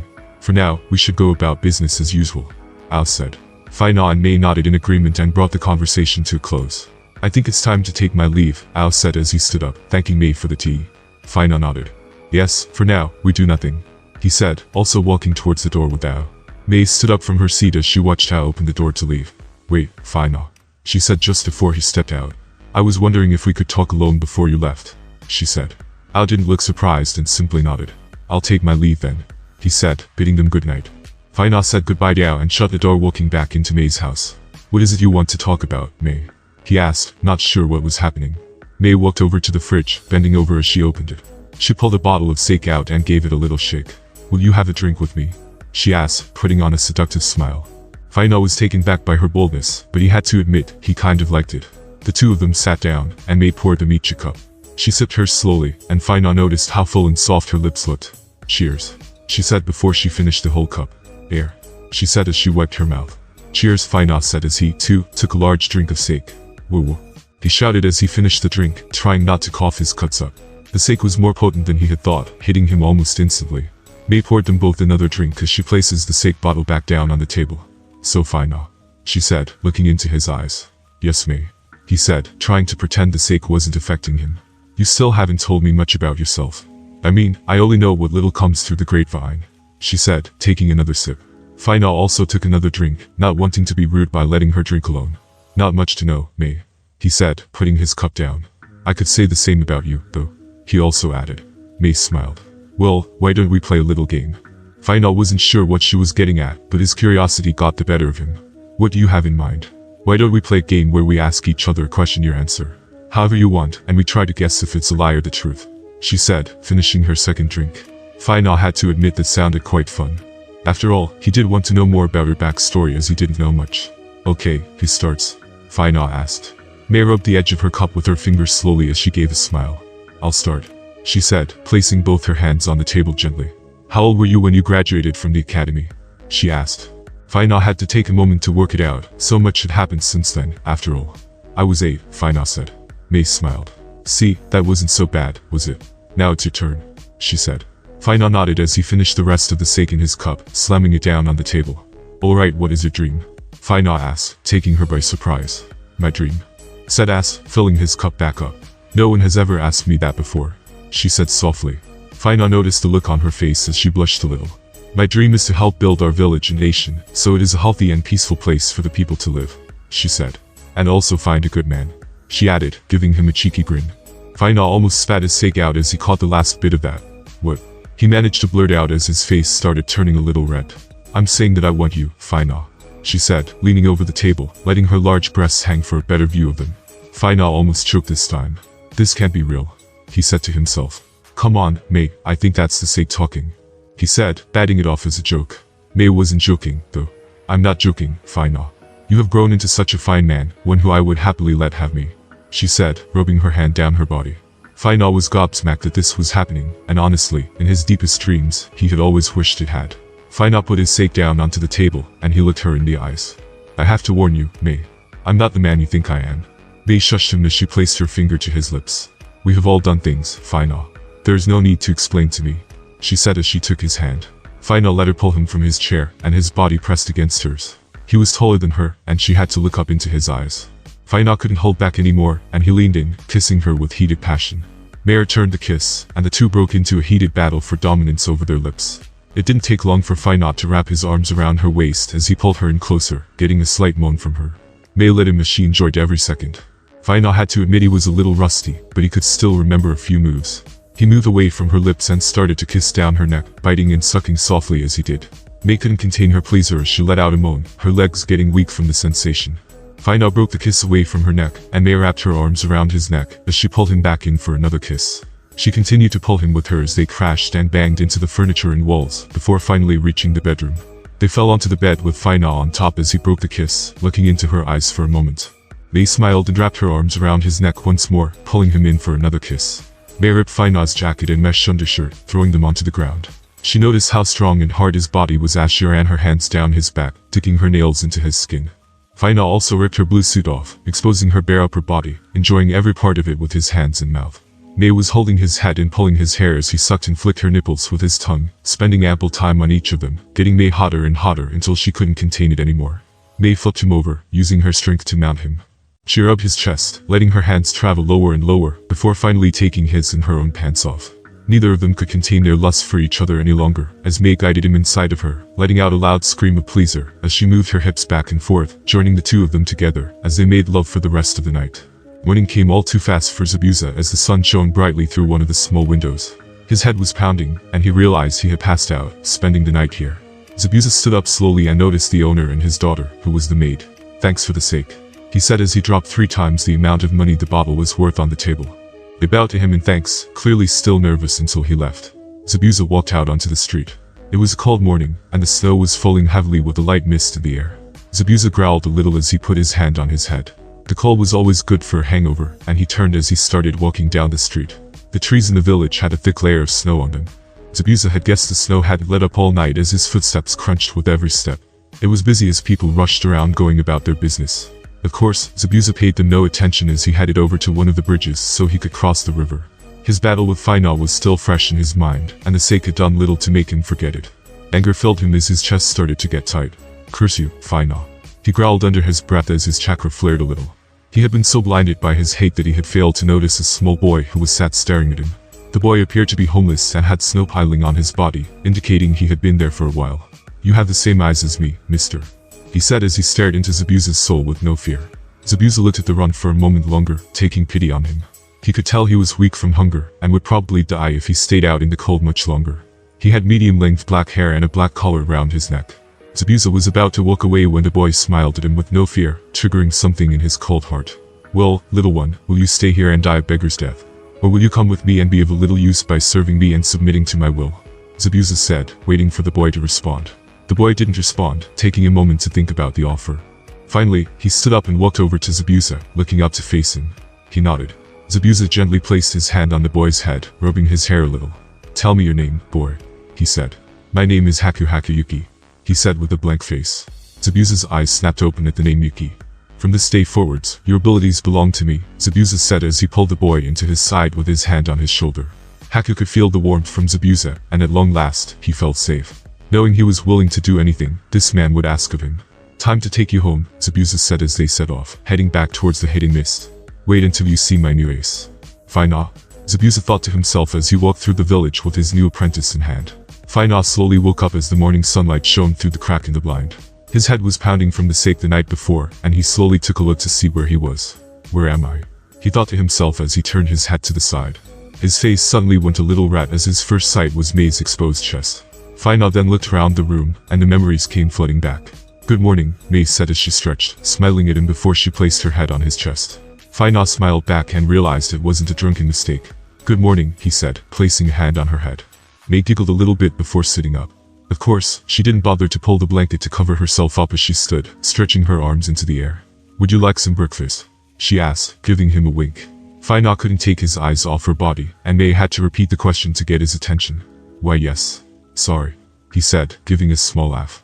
Mei wasn't bothered, and she walked off, placing a robe on before heading into the kitchen, leaving Fina alone in the bedroom. "What have I done?" he thought as the memories of the night before played over and over in his head. It wasn't like he regretted it.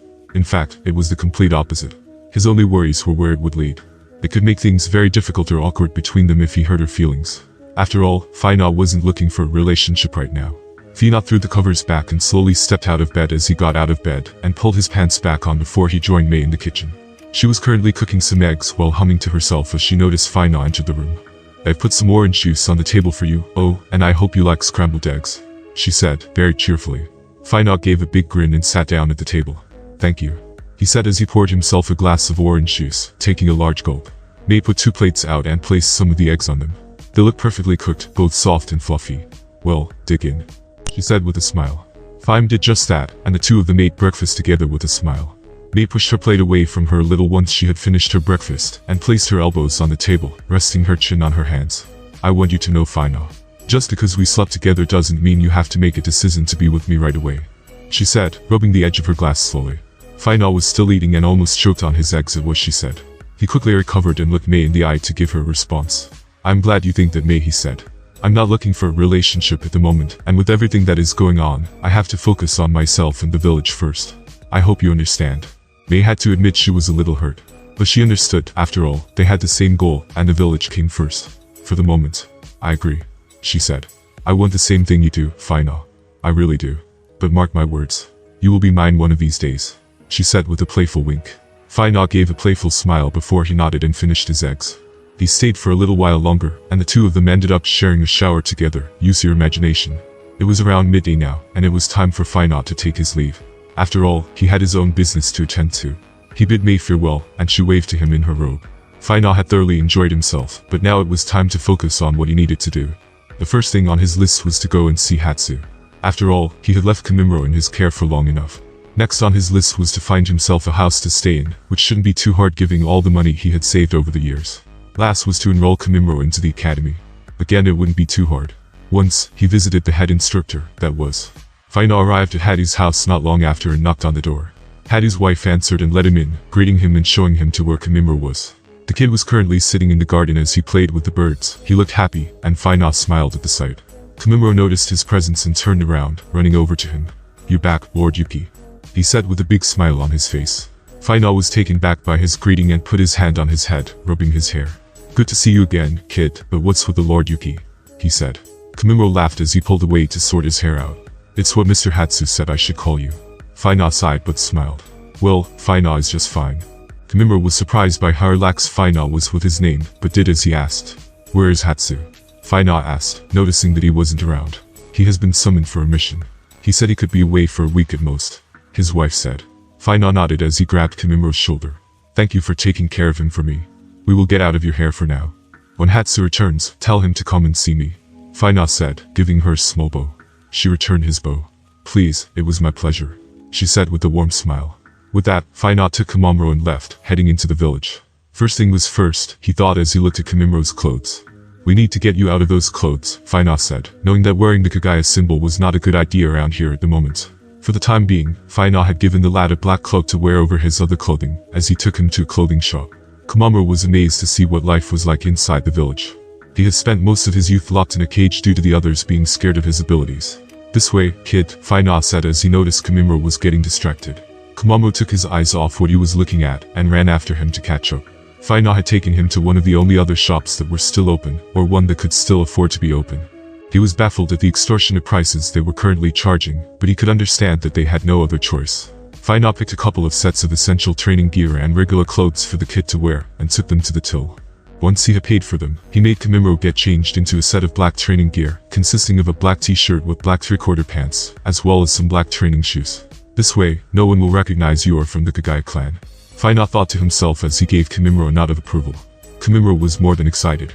It was the first time anyone had ever given him a new pair of clothes, and Fina could tell how happy he was. Alright, kid, calm it down a little, he said. Kamimuro nodded as he stopped running around in excitement. Let's go, he said as they left the shop. Fina noticed that Kamimuro had been looking at one of the shop vendors who was selling sweets before they went into the clothes shop. He couldn't help himself, and he went over to get one. It was a two-handle ice pop for sharing, and Fina snapped half off, giving it to Kamimuro. Here, kid, enjoy, he said, smiling at him. Kamimuro was shocked at how kind Fina was. So shocked, in fact, that he almost started to cry. Now, kid, let's not start the waterworks. I told you I'd look after you now, didn't I? Kamimuro nodded as he took the ice pop. Now follow me, Fina said as he continues to walk down the street. Keep up, kid, I won't tell you again. Fina didn't have to look to recognize that gruff voice. Fina turned the corner and stopped as he suddenly came face to face with none other than the demon of the mist Zabuza. He said. Zabuza noticed Fina right away, and he also stopped as they entered a standoff in the middle of the street. I'm sorry, Master Zabuza, a small boy said as he ran to catch up, stopping behind Zabuza as he noticed Fina. Kamimuro also stopped behind Fina, still licking his ice pop as he noticed the two staring at each other. Fina, Zabuza said, not impressed to see him as usual. Faina took a good look at the boy he was with, and the clocks in his mind started to turn. Haku, he almost said out loud, surprised that Zabuza had still found the boy. Zabuza noticed Kamimuro, who was standing behind Faina, and scoffed. "You taking on street rats now?" he said mockingly. Faina smiled. "I could say the same to you, not like you to adopt a kid." Zabuza smirked from behind his mask. "This one is special. Once I have trained him, he will be a weapon, unlike any other." Faina looked at the child inside. "I can tell he is special, alright," he said as he raised his hand slowly. Zabuza looked at Faina, cocking an eyebrow at him. "What are you playing at?"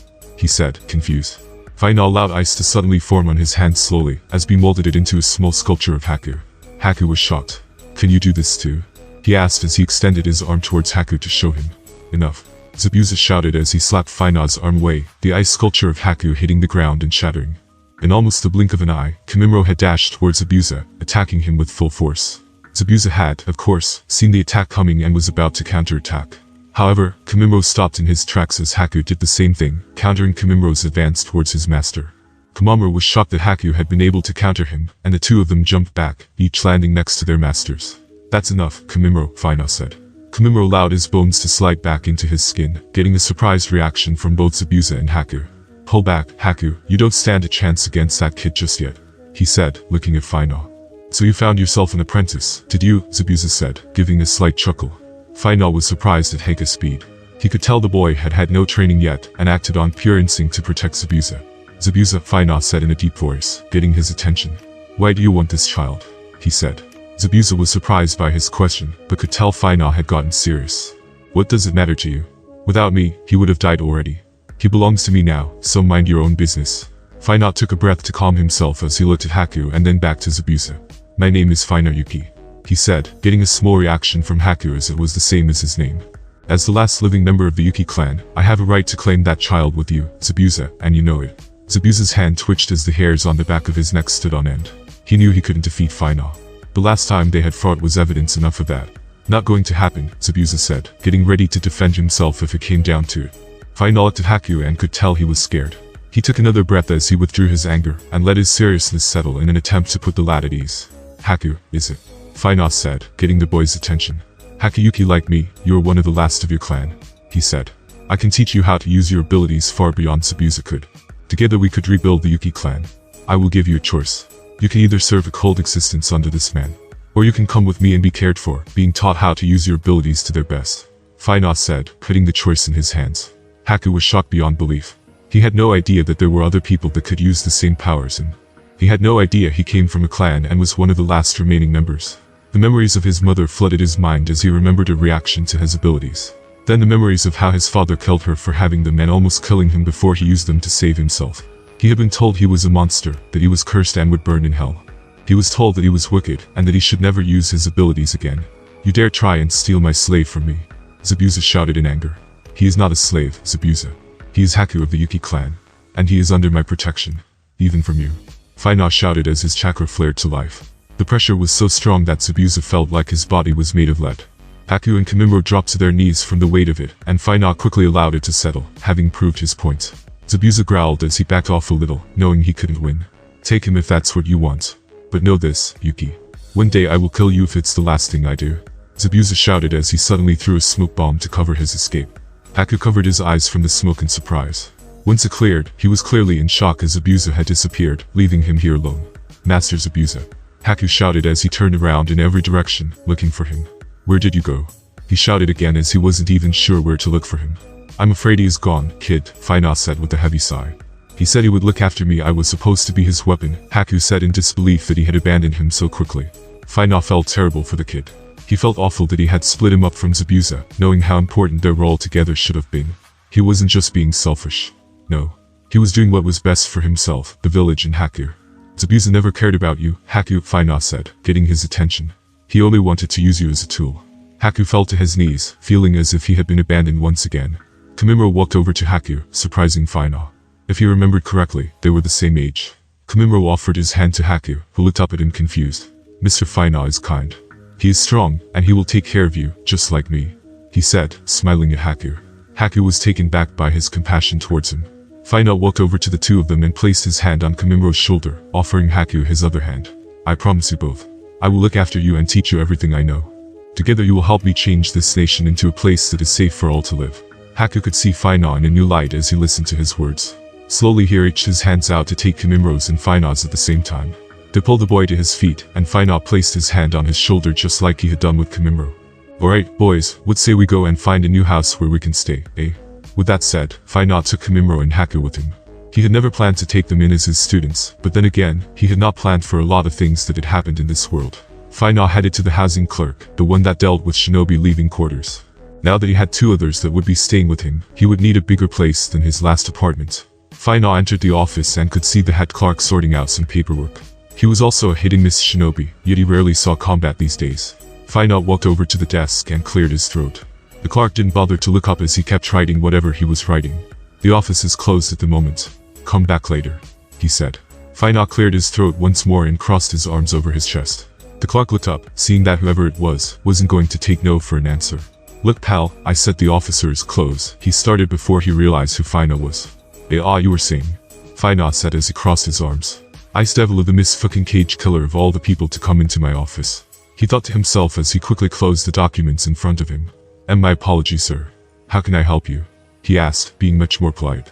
I need a house, one with at least 3 rooms, Fina said bluntly. Right. Let me take a look at what we have, he said as he pulled out a large document with the current houses available. He started to flick through them, using the index to find what he was looking for. Ah yes, as luck would have it, I have just a place, he said, showing Fina a picture of it. The place looked a little run down, but the outside grounds were extensive, with plenty of space. It was an old livestock storage area that was converted into a house, complete with 3 bedrooms, large outdoor space and a large indoor hall full of junk. However, it is a little on the pricey side. Fina checked the pictures and then looked at the price. He wasn't kidding. It was currently listed at 750,000 rim.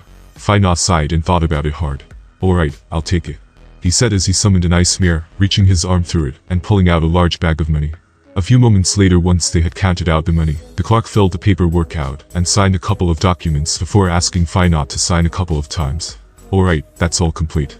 Congratulations on your new home, he said as he gave Fina the paperwork proving that he now owned the property assigned by the clerk of the village hidden in the mist. Fina took it and walked out of his office to find Kimimro and Haku waiting for him patiently. Alright, boys, how about we go and see our new home, he said. Both of them nodded in excitement, and the 3 of them went off to see their new home. Meanwhile, Zabuza had retreated, leaving Haku with Fina. He knew he couldn't defeat him, yet the rage he felt towards him was burning hotter and hotter. Curse you, Yuki, he said as he punched a tree he was sat by, shattering its bark with one blow. Zabuza was no pushover. He had mastered all of the 7 swords that the village still had access to, yet choice to wield none of them, as they didn't suit his current fighting style. He was currently 20 years old and already considered an S-rank ninja. But for all his power, he still paled in comparison to Fina. I have learned all I can here. This village is doing nothing but holding me back now, he said as he stood to his full height, overlooking the village from the hillside he was stood on. Mark my words, Fina, one day you will pay, he said before he disappeared into the mist, leaving the village once and for all. Fireman, Haku and Kimimro arrived at the house and could see it was a little run down. It had clearly been vacant for a while now and needed a good clean. It was very large with a large front and back garden as it was located on the village's edge. It had a large living area, a huge kitchen and 3 very spacious bedrooms with 2 bathrooms to boot. All in all, it was perfect. Fina walked through into the back garden and could see the large storage unit. It looked like an old barn that had just been used to throw a load of crap into. But Fina saw it for more. He saw it for what it could be. He knew that once they cleared all of the crap out of it, he could turn it into a training hall, one where he could train the boys in secret. Okay then, Fina said, getting Hakus and Kimimero attention. First thing is first, boys. It's time to get cleaning, he shouted as he made the hand signs to create some ice clones. Fina, along with the help of his clones and Haku and Kimimro, had cleaned the entire house in record time. They had also gotten rid of all of the junk and rubbish, painted, sanded and even added a few extras to the place. Fina stood outside as he admired his handiwork, looking at what had been a large barn full of crap. He had now turned into a large dojo and training area that he would use to help train the boys. Take a good look, he said to both of them as they stood by his side. You will be spending a lot of time in this dojo, Fina said as he opened the large doors to enter inside. The space was large and wide, the floors a smooth wooden surface with plenty of room to move. It was empty for now, but Fina could add more things in time. For now, there was no rush. Haku and Kimimro followed him inside as they, too, took a good look around. What are we doing here, Master Fina? Haku asked. Please, Haku. It's just Fina. But if it makes you feel better, you can call me Sensei. Haku nodded with a smile. Yes, Fina Sensei. Fina couldn't help but smile. The word Sensei was something he never thought he would be called. Alright then, boys, today will be your first test, so I can see where your current strengths lie. He said as he made the hand signs to create an ice clone. Haku and Komimuro looked amazed and watched as the clone walked to the center of the dojo. You will fight one of my ice clones until you cannot fight anymore, or you win. He said, giving them a smirk. Haku looked a little nervous, and Komimuro had a blank expression on his face. Feel free to attack me anytime you are ready, the clone said as it crossed its arms. Haku took a ready stance as he wasn't sure how to approach, but Komimuro simply charged in without any concern. So first, Fina said as Komimuro charged in, jumping into the air as he attacked with a spinning kick. Fina dodged the attack and sidestepped, creating some distance between them. Komimuro followed it up with another charge as he attacked with a flurry of different attacks. Fina dodged and blocked them all as he slapped Komimuro hand away, before using a small burst of wind-style chakra to send him flying across the room and sliding across the smooth wooden floor. Not bad, Komamuro, but too hasty, Fina said. He quickly turned around as he blocked a heel kick to his head from Haku, who flipped back, landing in a squat before he ran in, throwing a small handful of punches. Fina could tell he was acting out of pure instinct and didn't know how to fight just yet. Fina easily batted Haku's punches away and grabbed his wrist before sweeping him to the ground. Haku hit the floor and clutched his chest as he tried to get his breath back. Maybe I should have started by teaching him how to fight before throwing him in the deep end, Fina thought as he turned back around to deal with Komimuro. Komimuro had charged in again. He had bones sticking out of his body as he twisted in the air, trying to hit Fina with them. He also slashed at him with his arms as he held two blades, one in each of them. He was fast, and Fina could tell he was already stronger than most genin and even churning level ninja. Fina allowed a bond blade to appear in his own hand as he blocked and parried each of Komimuro's attacks, before he kicked him back with a bit of force. Komimuro used the bones of his ribs to block the attack and flipped onto his feet. He's a natural, Fina said, impressed at his ability. Suddenly his senses kicked in as he jumped out of the way of a large formation of ice spikes from Haku. Fina flipped through the air and quickly blocked another assault from Komimuro as he tried to catch him off guard by attacking midair. Fina blocked 3 swipes at his body before he grabbed Komimuro's training shirt and threw him over to the other side of the dojo. Komimuro landed hard but was eagerly able to flip back to his feet unharmed. Fina landed back onto the ground, and Haku rushed in, attacking again as he refused to give up or lose to Komimuro. Komimuro joined him, and the two of them fed off each other's attacks, as they got faster and faster. Fina was amazed at their ability, but decided enough was enough. Quickly Fina booked a kick from Haku with his shin, and stopped Komimuro's bone blade with his own, using his free hand to create a couple of quick hand signs. Suddenly ice froze around Haku and Komimuro's feet as the two of them became stuck on the spot. Not bad boys, not bad at all, the clone said before it melted into water. Haku and Komimuro looked surprised and then turned around as the real Fina walked over to them and released the jutsu, freeing their legs from the ice. That is enough sparring, for now, boys, he said as he crossed his arms. The best thing I can do for them is to get them enrolled into the academy. That way, they will learn all of the basics without me having to be here all the time, he thought. Right, you two stay here, he said as he made another clone. What about you, Fina-sensei? Komimuro asked.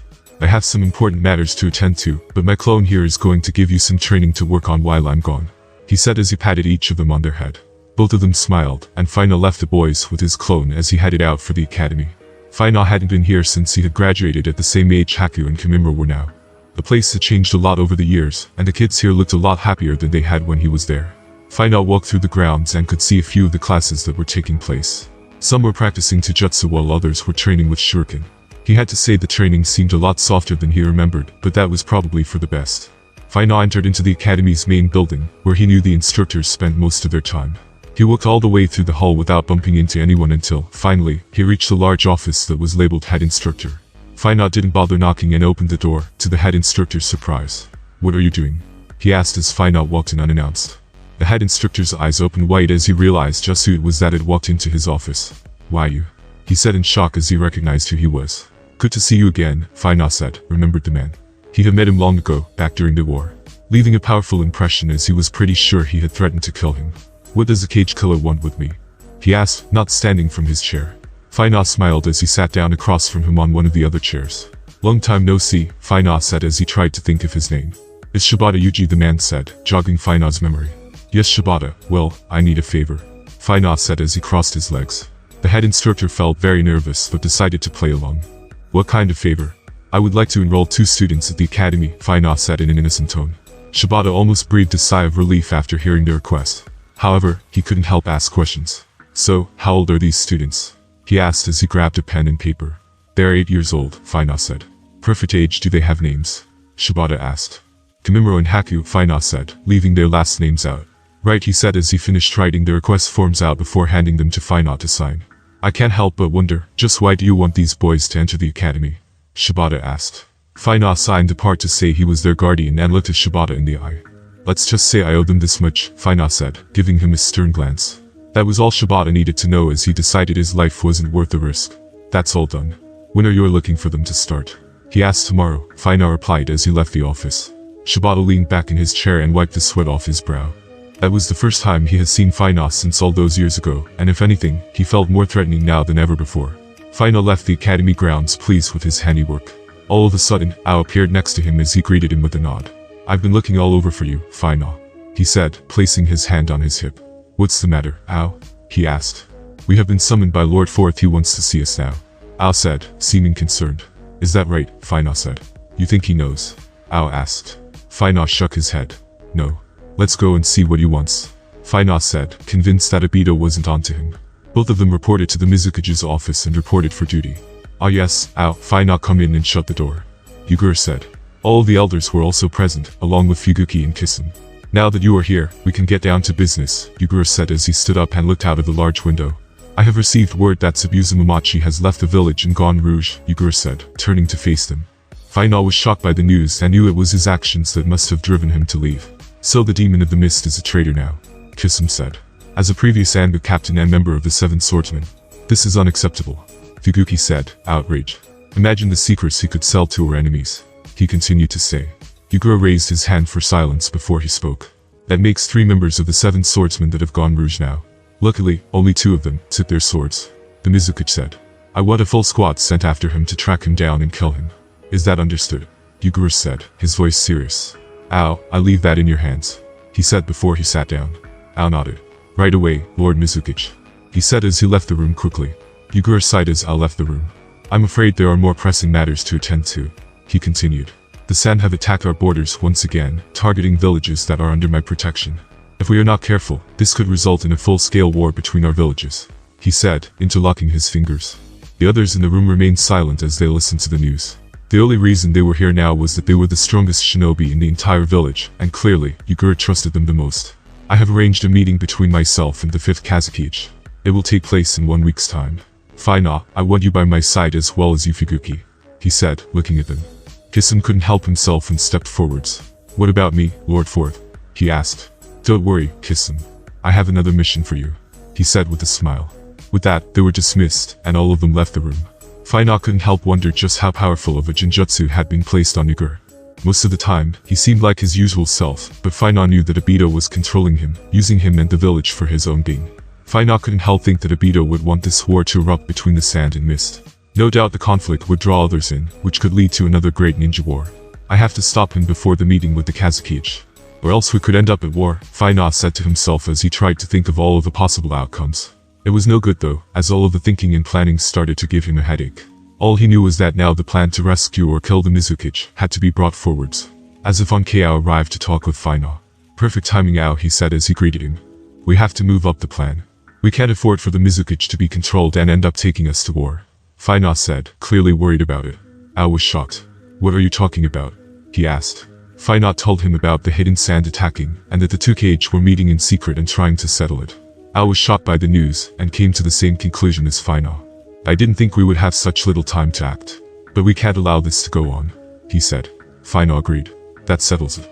Tomorrow we will attempt to rescue the Mizukage from the genjutsu, he said. Ao nodded. Right, I guess I'd better hold off on capturing Zabuza until this is all sorted out, he said. Fina nodded. You know Fina. If this goes south and we can't save him, the village will need a new Mizukage, Ao said, looking at him. Fina raised an eyebrow as he looked at Ao. What are you trying to say, Ao? I think you know what, he said before he gave him a small nod and vanished. Fina hadn't thought about that. He had to be careful how he handled this whole situation, as he could easily be seen for grabbing power himself. Hopefully, it wouldn't come to that. Fina headed down the street as he made his way home. He walked past one of the few children playgrounds as he did. To his surprise, it was empty, without a child in sight. Fina almost fell sad at the sight and turned away. Fina, is it you?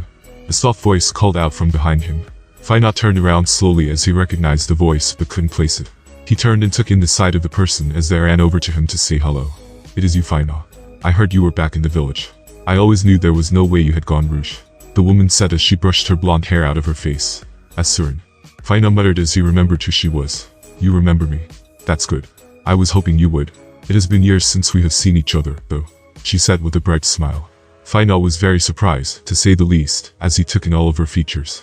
Surin, he said, smiling at her. It has been a long time. How are you? He asked. Surin returned his smile as she couldn't help notice how handsome he had gotten, her cheeks turning a little red as she got a better look at him.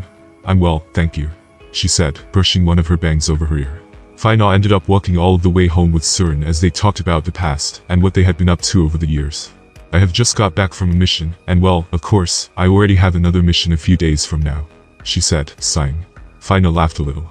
It sounds like you have been busy, Surin, he said as he stopped outside his house. Surin didn't realize and kept walking as she continued to talk.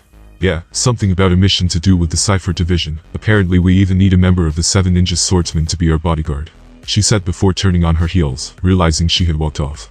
Oh, I'm sorry, she said as she walked back over to him. I was in my own little world, she said with a shy smile. Faina couldn't help but think about what she had said. Something about the Cipher Division just didn't sit well in his head. Hey Surin, why don't you come in for some tea, and we can catch up, Faina said as he opened the gate. Surin looked at the large house and almost had to close her mouth. Is this your house? Yeah, I just got it. So how about that tea? He said as he opened the front door. Surin took a moment but quickly nodded her head as she followed him inside. Faina took her to the kitchen, where they could sit down around a table and chat for a while. He placed the kettle on the stove and prepared the teacups before sitting opposite Surin and giving her a smile. Surin was a little nervous and tried her best not to blush at his smile. So, Surin, you were saying something about a mission with the Cipher Division? Faina asked. Surin nodded as her shyness went away. Yes, sorry. I know I'm not supposed to tell you, but I feel so at ease around you it just slipped out, she said. What about the part where a member of the Ninja Swordsmen will be your bodyguard? Faina asked, leaning towards her a little. She was a little taken back by his advance, and she leaned back a little, not sure what to do. Well, rumor has it that our bodyguard will be Kisame Hashigaki, she said, giving him the information. The clogs inside his brain turned and twisted as his memories suddenly flared to life. When did you say you are going on this mission? Faina asked, trying not to seem too panicked. It's not tomorrow but the day after, Surin said. Faina was about to say something, but the whistle of the kettle cut him off. He looked over to the kettle and then back to Surin. I'll get the tea, he said with a smile. Faina turned the stove off and started to pour the boiling water into the cups. If he were right, Kisame would kill the entire team on this mission at the orders of Fuguki. Then he would kill him and take his sword before Obito would reveal himself to him and recruit him into the Akatsuki. This information changed his whole plan, and he would have to notify A about it. If Obito would reveal himself to Kisame, then perhaps he could set up an ambush to undo the Genjutsu. His choice now was between a battle against the mizukage and the Three Tails, or potentially Obito and Kisame. He would have to think long and hard about his decision before he came up with a plan. However, first thing was first. He had to stop Surin from going on that mission. Faina had finished pouring the tea and placed Surin's cup next to her on the table. Make sure to blow. It's hot, he said as he sat back down. Surin's eyes opened a little wide as her cheeks went red before she grabbed her teacup. Tea thanks, she said. Faina didn't think anything of it and sipped his tea slowly. So, how are your teammates? Do you see them much? Faina asked. Surin regained her composure and sipped her tea. Yes, they are doing well. Anik is in the Anbu tracking unit now, and Junsai is an instructor at the academy, she said with a smile. Faina was glad to hear they were doing well. After all, Surin and Junsai had both been killed in the original story. How long have you been a member of the Cipher Division? Faina asked. For about a month now. Lord Fuguki is very strict, but my teammates are friendly, she said. That's good. It always helps when you get along with your teammates, Faina said, placing his teacup down on the table. Surin nodded. Yes, that is very true. She said as the conversation went a little quiet. Faina hadn't realized just yet as he was still trying to think of a way to stop her going on that mission. Surin sat there feeling a little awkward. She couldn't help but notice the serious expression on his face. What is it, Faina? Is something the matter? She asked, still holding her teacup with both hands. Faina snapped out of his daydream, realizing he had been quiet for too long, making the atmosphere a little awkward. Sorry, Surin, I was in my own little world for a moment there, he said. Surin waved her hands. It's alright. I do it myself quite often. Faina noticed her smile and her perfect teeth. Unlike most Miss Shinobi, they were not filled down to use as a weapon. She was a pretty woman, and he couldn't help be attracted to her. I'm sorry, Surin, but this is for your own good, Faina said as he suddenly started forming hand signs. Surin looked very surprised at what he was doing, so surprised she had failed to even move. The mission you are about to go on is a decoy, and Kisame will kill every one of you. I can't order you to go on it, but I can seal it in this conversation from your memory. Fina said as he finished the hand signs. Surin pushed her chair back as she stood to her feet, feeling a little scared of what was happening. Fina, what are you doing? She shouted as she raised her hands in defense. It was no use, though, as Fina cleared the gap faster than she could blink and placed his hand on her forehead, enacting the sealing jutsu he was using. I will seal your memories of this entire conversation and the knowledge of your mission and duty. Once the jutsu is undone, all of the memories will return to you. I only hope you can forgive me. Fina said as he activated the jutsu. Surin's eyes opened wide as the seal set on her forehead. Her body relaxed, and her eyes closed as she started to fall to the ground. Fina caught her in his arms and looked at her peaceful face. I'm sorry about this, Surin, but there is nothing else I can do to save you. Please forgive me. With that, Fina took Surin back home and put her in bed. She would have no memory of what had happened and no memory of her mission. This way, Fina could save her life again. Fina returned home and decided it was time to check on the boys. Haku and Kimimaro had been training all day now, and Fina looked forward to seeing their progress. He entered the dojo and could see his clone standing over them. Guess I had better release the jutsu and see what they have been doing, Fina said as he did just that. All the knowledge of his ice clone came rushing into his mind, and he smiled at their progress. Haku and Kimimaro had now noticed the real Fina was back, and they rushed over to greet him. You're back, Fina-sensei, Kimimaro said excitedly. Haku did the same, and both of them looked happy. So boys, why don't we review your progress? The next day arrived faster than expected as Fina slowly pulls himself out of bed. Today was the first day Haku and Kimimaro would be attending the academy, and they had been up late with excitement. Fina pulled his clothes on and walked down the hall to open their bedroom doors to wake them. However, they weren't there. Where the hell have they gone? He thought as he walked down the stairs. Haku and Kimimaro were sat at the table to his surprise. Each of them sitting quietly with an empty plate in front of them. Good morning, Fina-sensei. They both greeted with a slight bow. Good morning, boys. Have you eaten already? He asked, noticing the empty plates. No, we were waiting for you, sensei. Haku said with a sheepish look. Fina gave a big chuckle as he walked over to him and patted his head. Don't be silly. Will you stay with me? You can eat as much as you like. No more starving. Fina said with a severe tone. Both of them seemed as if they were about to cry, and Fina quickly changed the subject. Now who's hungry? He said, getting a chair. After Fina cooked them all breakfast, he told them to go and get ready for their first day, as it was almost time to head out. They did just that, and Fina walked them down towards where they would be spending a lot of time. Alright, boys, remember. Try not to use your KekkaiGenkai as best you can, and don't kill any of the teachers or other kids, alright? Both Kimimaro and Haku looked at him and gave a nod. We promise, Fina-sensei. They both said. Good. Now go and have fun. He said as he patted both of them on the shoulder, sending them inside the academy. Fina watched as they went in with the other kids, and he couldn't help feeling like a proud father. I will do my best to make you strong. Fina thought to himself as he watched them vanish inside. He didn't linger for long as he turned around and walked away. After all, he had more pressing matters to attend to. Today was the day he had arranged a meeting with Ao and as many followers they could gather within the village's ranks. It was tough as they had to choose those that would be willing to fight and those that would not betray them. That left mostly only the subordinate of the leading members of the coup. Hopefully, Ao would work some magic, but Fina doesn't want to get his hopes up. Fina headed to the secret location that the two of them had set. It was an old warehouse that had been abandoned and boarded up. Ao had scouted it out using his Byakugan, finding it had a large underground storage area that was empty. Fina had already placed a ceiling tag inside it, and entered an ice mirror, slipping out onto the platform as he joined Ao and the others. Everyone was a little shocked at his entrance and suddenly went quiet at his arrival. Fina hadn't realized there would be so many here, and at a glance, he counted around 60 shinobi. Sorry, I'm late, he said to Ao. It's no bother, Ao said as he walked over to address the crowd of shinobi. Better late than never, Fina, Mei said, giving him a little wink as she walked over to greet him. He hadn't seen her since their night together and morning, and he felt a little bad. Hey Mei, good to see you here, he said, not letting himself feel awkward. Mei smiled and crossed her arms over her chest, doing the same. After all, they were both adults. Fina. A male voice that Fina recognized called out. Fina turned around with a smile on his face as he greeted Hatsu. Hatsu, glad to see you got my message about the meeting, he said with a smile. Hatsu nodded. That's right, he said as he pointed his hand to a man behind him. You remember Kaga, he said as the blonde-haired man greeted him. It's good to see you again, Captain Yuki, he shouted with a razor-sharp smile on his face. Fina remembered that the last time he had seen Kaga was just after the whole Kazakage battle. He was glad to see he was still alive and well.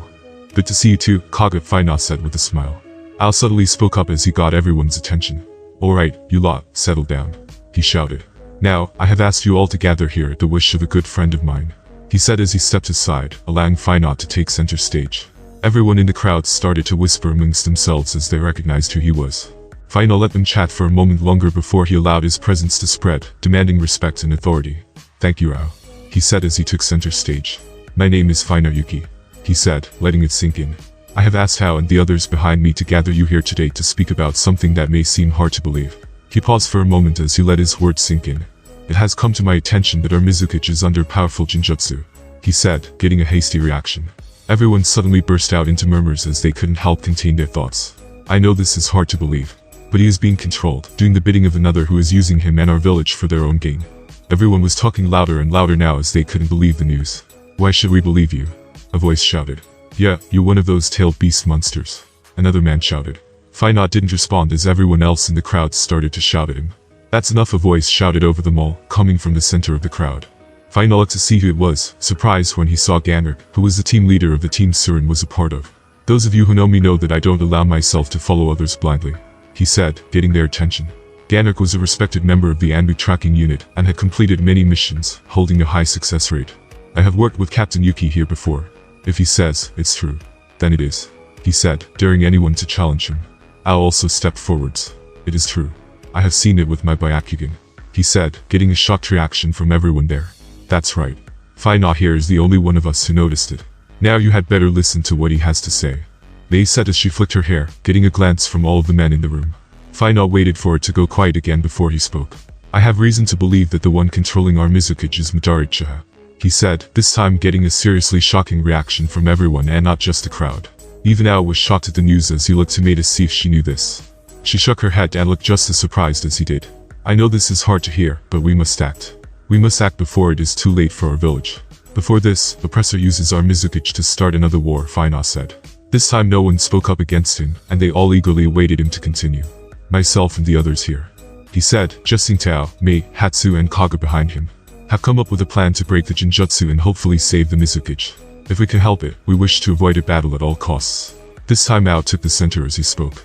Our plan is to lure the mizukage out of the village as far as we can get him, so that if things get ugly, we can limit the destruction and number of casualties, he said, crossing his arms behind his back. It will be your job to stop any who remain loyal to the mizukage through blind trust from attempting to intervene in the battle, if it comes to that, Ao said. We wish to avoid a civil war if we can help it. But if not, we will need every able-bodied man and woman to hell fight for our village's freedom, Mei said, stepping forward. The crowd of shinobi were starting to feel motivated as Ao and Mei stepped up, telling them the plan. Fina had counted on this, as the two of them were high in the ranks, and held a lot of respect among the village forces. Kaga and Hatsu had also risen in the ranks, making it to unit captains, and held a lot of respect from their own troops. Fina felt lucky to have made so many allies along his journey up until now, and he stepped forwards as Ao moved aside for him. Fina Yuki will lead this operation as the strongest here. He is the only one who can break the Jinjutsu on the mizukage. His word will be law for this mission. No one said a word as they already knew his reputation. Being hailed as a cage killer at the age of 14 was no joking matter. Alright. The mission will take place 2 days from now. There will only be one signal if things don't go to plan. I think you all know what it will be, he said. The plan's full details had been laid out, and the crowd of shinobi was dismissed, leaving only the leaders on the stage and Ganner left in attendance. Ao turned around to Fina and asked what was on everyone's minds. How do you know it is Midoriya? Fina was expecting the question from one of them and crossed his arms. I thought he was long dead by now, Mei said. Fina nodded in response to their questions. It is true that I didn't tell you at first. I wanted to gather a little more information before we made a move. But now, my suspicions have come true. Do you remember hearing about the attack of the nine-tailed fox on the Hidden Leaf 5 years ago? He said. They all nodded as they came closer to listen to him. Well, it is beloved that Madara took control of the Nine Tails and battled the 4th Hokage. The others gasped as he told them. How do you know all this? Kaga asked. Well, I was away for 3 years. I wasn't just training. I was gathering as much intel as I could about the current events of the world. That is how I stumbled upon this information. Fina said, telling an excellent lie. He didn't want to lie to them, but he had no choice. After all, they would never believe the truth, even if he told them. If it comes down to it, I will be the one to battle against Madara or the mizukage, he said. But Fina, I can, Mei said. No, he said, cutting her off. If the mission goes south and we have to fight, I will need you and Ao to keep the others busy. We still have a few members of the 7 swordsmen who remain loyal to the mizukage and could pose a problem. Mei didn't like it, but she backed down, knowing she wasn't as strong as he was. Ao agreed with Fina and listed the potential best matchups in case it came to a fight. Lord Fukuki and Kisum will pose a huge danger. Mei is the only one here other than Fina who would stand a chance against them, Ao said. Don't forget about that kid, Manjetsu Mizuki Hatsu said, reminding them. He was one of the only members of the 7 who had mastered all of the swords he had used, and was considered an S-rank ninja, not to be taken lightly due to his age. Fina remembered who he was and had yet to cross paths with him just yet. What about Zabuza? Mei asked, noticing he wasn't here today. Fina sighed as he turned to look at her. We found out that Zabuza has gone rogue, leaving the village. I doubt he will be a problem. Fina said, surprising those who didn't know yet. He went rogue. Mei said in a surprised manner. I never thought he would do that. That should be the only other ninja in the village we will have trouble with, Ao said, unable to think of any more else who would get in their way. That settles it then. I will take the mizukage. Mei and Ao, you will handle Fuguki and Kissen. Fina said, knowing it wouldn't come down to that as Fuguki would be dead, and Kissen will have left the village by then. That just leaves Mangetsu, Ao said, sounding worried as he looked at the others. Even if all of you fight him at the same time, it could be a close one, he said. Fina placed his hand on Ao's shoulder, calming him down. Don't worry, Ao. I can vouch for Hatsu and Kaga's strength. Besides, I don't think they will be alone, he said. Everyone nodded and agreed on the plan that had been set out. Fina knowing that Mei and Ao would also be able to deal with Mangetsu if needed, and against all of them, he wouldn't stand a chance. They ended the meeting, and each of them left, going their own way. Mei, however, ran over to Fina, trying to see if he wanted to hang out for a little while. You haven't called around in the last few days, Fina, should I be worried? She asked playfully. Fina gave a nervous laugh as he couldn't help notice her large breasts getting closer and closer to his face. Well, you see, you can touch them if you want, Fina, she said, saying his name slowly in a sexy manner. He had to admit he was very tempted, and had to stop his hand from reaching out to grab him. I'm sorry, Mei, he said as he placed his hands on her shoulders instead. Mei had a puppy dog expression on her face, and pulled her lip down with her little finger looking sad. What's the matter, Fina, don't you want me anymore? She said, clearly teasing him. It's not that, Mei, I just think we should focus on the next few days before we decide to, well, fool around. Mei sighed and pulled away. You're no fun, Fina, she said, crossing her arms. She turned back to face him quickly, though, as her expression changed again. But you are worth the wait, she said with a wink as she blew a love heart-shaped vapor cloud into the air at him. Fina smiled nervously, and realized she could melt him if he upset her, and decided now was a good time to say goodbye. With that, he gave her a wave before slipping into another ice mirror and stepping out into the kitchen of his new house. It was already late afternoon, and Fina hadn't realized how long that meeting had gone on for. He still had a lot to plan and think about. He was sure he could take the mizukage. The only question was, could he do it without killing him? Yugura was also a perfect Jinchuriki, and could cause a lot of damage if he got the chance. Fina pushed his thoughts to the back of his mind, trying not to think about it anymore. He would do what needed to be done, and that was that. As if on Haku and Kimimura walked through the door into the house. Sensei, we're home, Haku shouted as he ran into the kitchen, hoping he was there. To Haku's disappointment, Fina wasn't there. That's strange. I thought I could hear him, Haku said, turning to Kimimura, who also walked into the kitchen. Kimimura suddenly turned around and blocked an attack from a bone club. Haku hadn't been so fast to react, and he got hit on the head.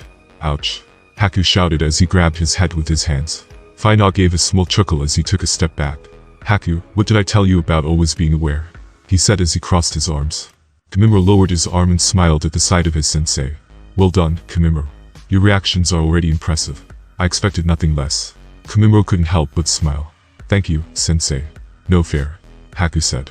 Now, how was your first day at the academy? Fina asked as he rubbed Haku's head to make it feel better.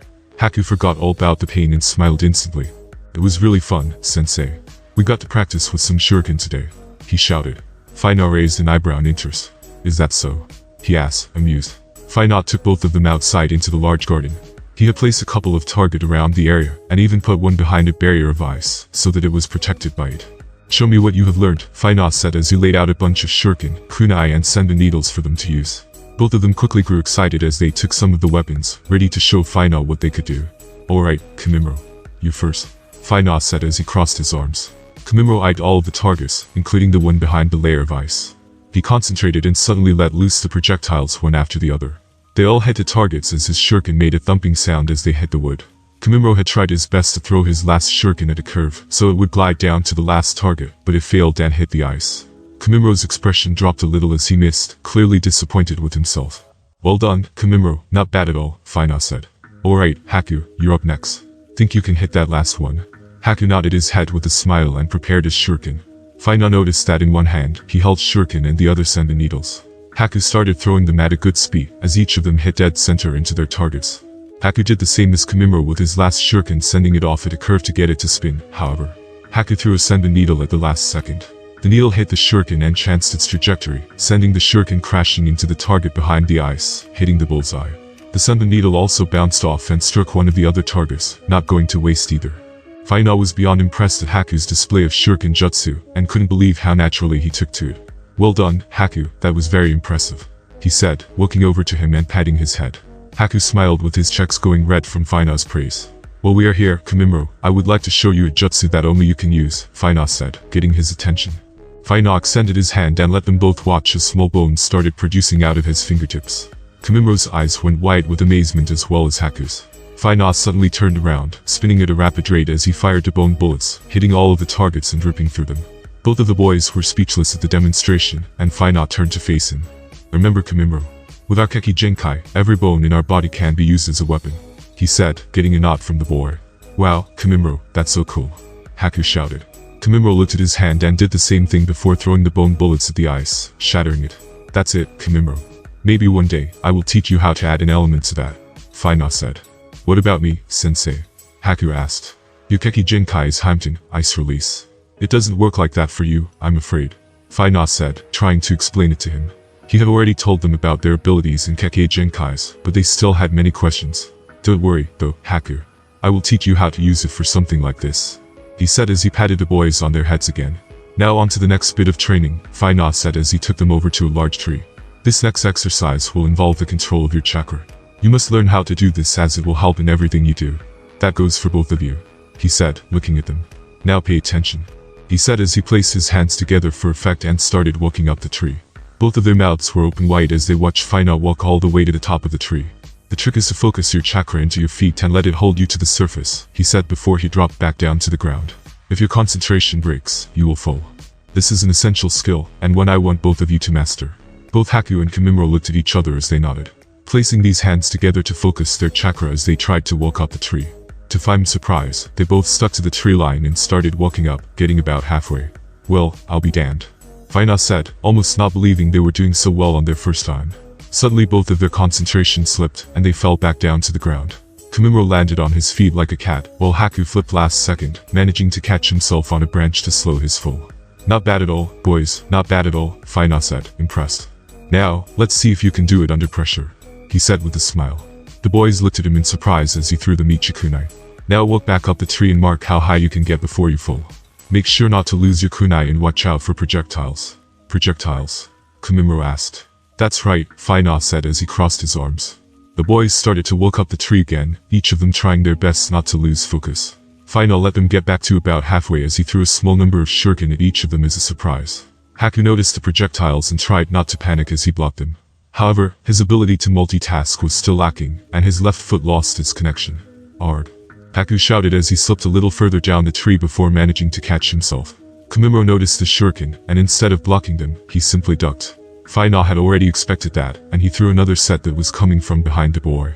Kamimuro didn't notice them until the last second, and allowed two large bones to spike from his back to stop them. "Not bad, Kamimuro. But can you do both?" Kamimuro also felt his concentration lapse as he had focused his chakra on using his KekkaiGenkai. Both of his feet slipped, and he fell down through the air flipping around before he landed in a Spider-Man pose. Haku started to run as fast as he could to try and reach the top, taking advantage of Kamimuro's fall. "At this rate, I will get there first," he said. Faina watched him go and was impressed to see how fast the boy was improving. Kamimuro didn't look impressed, and suddenly, he burst up onto the tree with impressive speed. "Looks like they are getting competitive," Faina thought as he let loose another bunch of shuriken.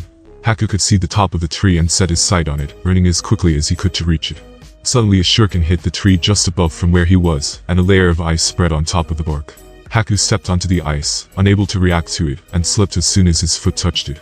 Kamimuro was halfway now, and this time, he quickly deflected the shuriken that came his way, not even taking his eye off his goal. Another shuriken hit the tree and created a layer of ice over it, just as it had done for Haku. Kamimuro didn't care and stepped onto it using the bones in his feet to act as studs, so he didn't slip. "You crafty little bugger," Faina said as he couldn't help be impressed. Haku noticed Kamimuro quickly gaining on him and knew if he fell now, he would lose. As the boy fell back, he placed his hands on the tree, using his chakra to grip onto it like his feet. Pulling himself back down, he pushed off, and both he and Kamimuro raced to the top neck and neck. Each of them slammed their kunai into the top of the tree, as they each grabbed the top branch at the same time. They gave each other a hard look before they smiled and looked down at Faina. "I win, sensei," They both shouted at the same time, looking at each other again as they laughed. "Good work, boys, but I'm afraid you are wrong," he said as he suddenly melted into water. "I'm afraid that I won," he said from above them as he was already stood at the top of the tree. "Wow." They both shouted in amazement as they turned to look at their sensei. "When did you?" Kamimura said, shocked that he hadn't noticed Fina there at all. "Wow, sensei, that's so cool," Haku said as he jumped a little. Fina smiled as he crossed his arms. "Now, how about we have some food?" The next day passed quickly for Fina as he laid out his gear and made the preparations for the mission at hand. He took the boys to the academy as usual and went about his day to focus on the task. Fina had picked up some new gear and clothing that he had placed on order with one of the village tailors. His new gear consisted of black trousers and black shinobi boots, with white wrapping from his ankles up to his shins. He had a purple mist flak jacket on with a new short-sleeved long blue haori over his usual attire that had a lighter blue-like flame pattern along the bottom of it that represented the Yuki clan's eyes. He also had long black sleeves that stretched onto his hands, with them cutting off at his fingers like fingerless gloves. Cover picture clothing, he put it all on to see how it fit, taking a look in the mirror before he pulled the haori on to see how it looked. Fina had styled it like the 4th Hokage's jacket, but it changed the color to blue rather than white. It was a great fit, and Fina couldn't help but feel a little more badass wearing it. For the time being, Fina had taken his headband off, no longer feeling the need to wear it, as his fame spoke for itself. Once Fina was done with his new gear, he decided to head out and do some food shopping as, of course, the boys and himself ate a lot of it. If anything, he hadn't quite had a day like this since before he had died. Everything just felt so normal, and he had to admit it felt odd. He had a lot of free time to sit and plan for every possible outcome and scenario, yet all he could think about was what he wanted to do with his life, and the responsibilities that were slowly being thrust upon his shoulders. The day passed quickly, and now both Kamimura and Haku had returned home from the academy. They were very excited and seemed to be enjoying their new lives with him. Something that made Fina happy, after all, he had acquired 2 very powerful appreciates. They did the usual training, which involved some physical as well and mental exercises. Movements that they were yet to teach in the academy, but things Fina felt were necessary for each of them to achieve. Haku was made to concentrate a lot more on his chakra control to master his abilities more effectively. Kamimura already had that down, and could control his KekkaiGenkai with great authority.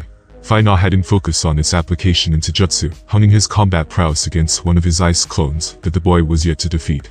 Haku had already learned to control his chakra and from ice into shapes, as he molded it. Fina had observed him as he did this.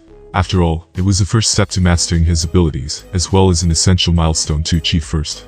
Each had fantastic potential, with both of them showing fast progress in everything Fina had shown them. Before he knew it, the night had come to an end. They had all sat at the table and eaten plenty of food, as Fina told them some wild story of his past life. After all of that, it was time for bed. Both the boys were exhausted from a full day at the academy and extra training with Fina. They had both passed out once their head hit the pillow without a second thought. Fina left them to it and finished checking over his gear one last time, before he sat down and crossed his legs. A moment later, he opened his eyes and found himself inside his inner world with Seiken, the 6 tails. "Is everything alright, Fina?" Seiken asked. "Just checking you are ready for tomorrow, my friend," Fina said, crossing his arms. Seiken nodded. "I am ready. I will follow your lead, Fina, no matter where you go." The tailed beast said. Fina couldn't help but smile as he looked at the giant slug. "Thank you, my friend," he said before retreating to reality. The next day came around fast. Fina woke the boys and gave them some breakfast before accompanying them to the academy. The village was quiet as usual, the ever-present mist hanging in the air. Fina said farewell to Kamamura and Haku, each of them unaware of what was happening today. Now that both the boys had been dropped off, it was time for him to meet with the other generals to start the mission. Fina arrived in the meeting place, a small dark place in town where no one wanted to go. Fina was the last person to arrive, and the others were waiting on him. Ao, Mei, Hatsu, Kage and Ganrik were all waiting for him as they chatted amongst themselves. "You made it," Ao said as he noticed his presence. Mei also smiled as she took in Fina's new appearance. "Oh my, look at you," she said, licking her lips. The others also acknowledged his presence and greeted him accordingly. "Is everything in order?" Fina asked. Ao and Hatsu nodded. "The plan is in motion as we speak," Ao said. As they spoke, Ganrik's and Kage's men were busy setting up a battlefield far enough away from the village that if a battle did break loose, the village would be safe from any destruction that might take place. The idea was to make it look like a battle between the hidden mist and the hidden sand. Something worthy of the Mizukage's attention that would draw him out of the village and into the trap. "My men will handle it," Kage said with confidence as he flashed a smile. "Mine too, you can count on them," Fina, Ganrik said. Fina nodded as he turned his attention to Mei. "You know what to do," he said. She smiled, licking her lips before disappearing. Mei's job was to be the first response to the makeshift battleground, giving a false report to the Mizukage upon his arrival. She was well respected in the village for her ability and strength, and Fina knew Yugura would not ignore a report if it came from her. Hatsu, Kaga and Ganok also took their leave as their job were to place squads to ambush the Mizukage's men, keeping them trapped and unable to call for reinforcements. Fina now had to convince the Mizukage of the attack and bait him to the battlefield. It was a risky move, but a safer one. If it came to a battle, they couldn't risk putting the village and its people in harm's way. Both of them arrived at the Mizukage's officer and burst through the door, showing urgency. Yugura was shocked at their behavior, but quickly brushed it aside as he realized it was an emergency. Lord Mizukage, we are under attack. Ao said as he took a knee, bowing to him. Fina also did the same as they reported to him. It's the sand. They have attacked our lands not far from the village. We have reports that a large force of elite sand shinobi have appeared and attacked. Captain Mei is currently facing them and was able to get a message to us. Fina said, looking the Mizukage in the eyes. Yugura was outraged and stood to his feet as he slammed his hands down onto his large mahogany desk. They dare attack my village. They dare attack me, he shouted, letting his anger build. Fina waited a moment to let his rage boil even more before speaking. What are your orders? Shall we send a counter-strike force? No. Yugura snapped. I will go personally. Assemble my personal guard. Both of you are coming with me, he said as he grabbed his staff. Ao bowed his head a little lower, and Fina stood to his feet as he summoned the Mizukage's personal anger. What about Lord Fuguki and Kissen? Shall I make them aware of the situation, my lord? Ao asked, raising his head. Yugura suddenly bit his lip, and his expression changed. Fuguki is dead, he spat. Ao was shocked as he waited for more information about how Kissen killed him for being a traitor. He then took Samihata and has fled the village, becoming a rogue ninja. Ao was extremely surprised, while Fina had been confident that it would happen. However, he tried to act surprised so as not to give anything away. Never mind that, we must hurry, Yugura said as he slammed the bottom of his hook staff on the floor, signaling it was time to move out.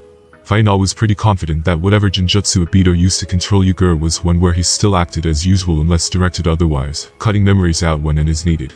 It was a powerful Genjutsu indeed, and he knew he would have to enter his inner world if he had any chance of undoing it.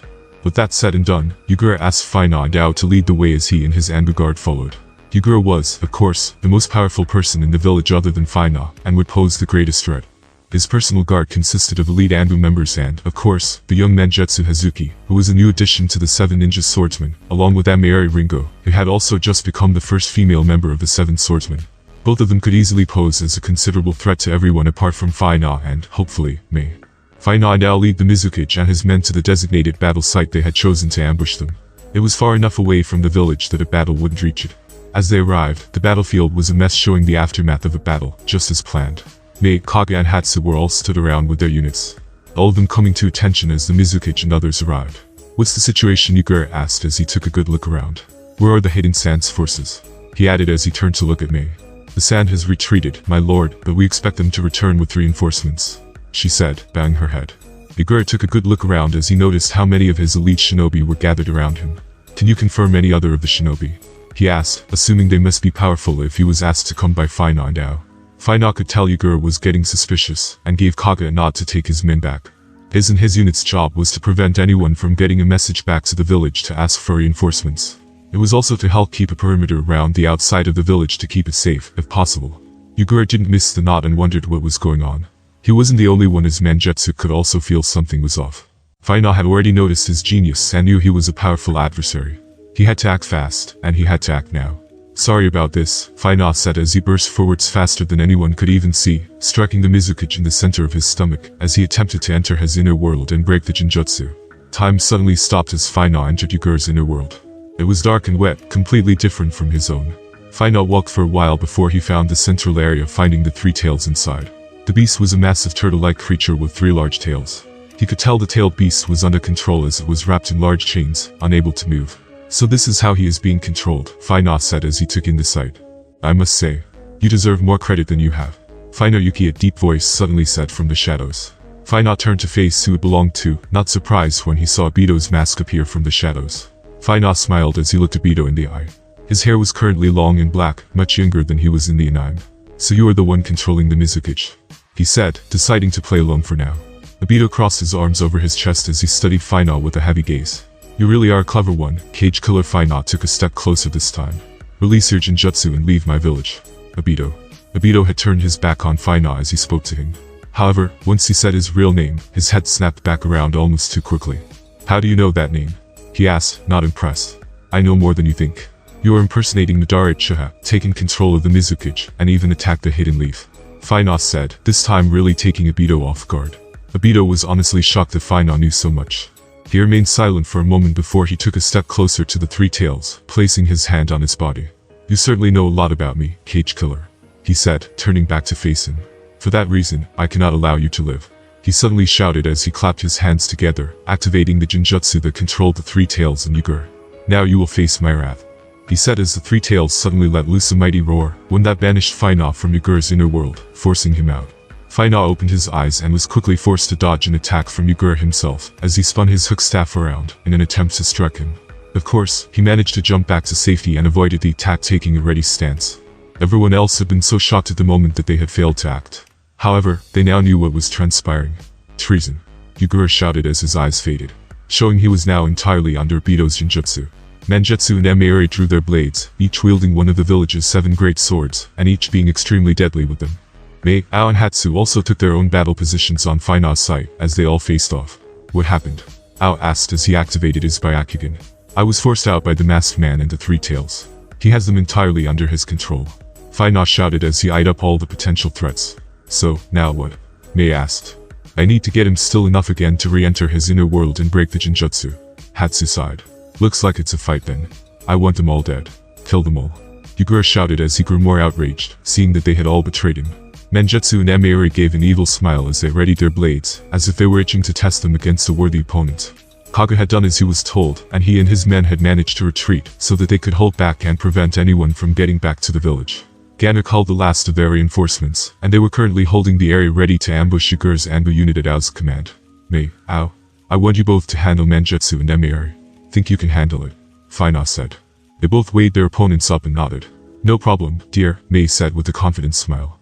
Ao simply nodded, knowing how strong Mangetsu was, not sure if he could match his abilities.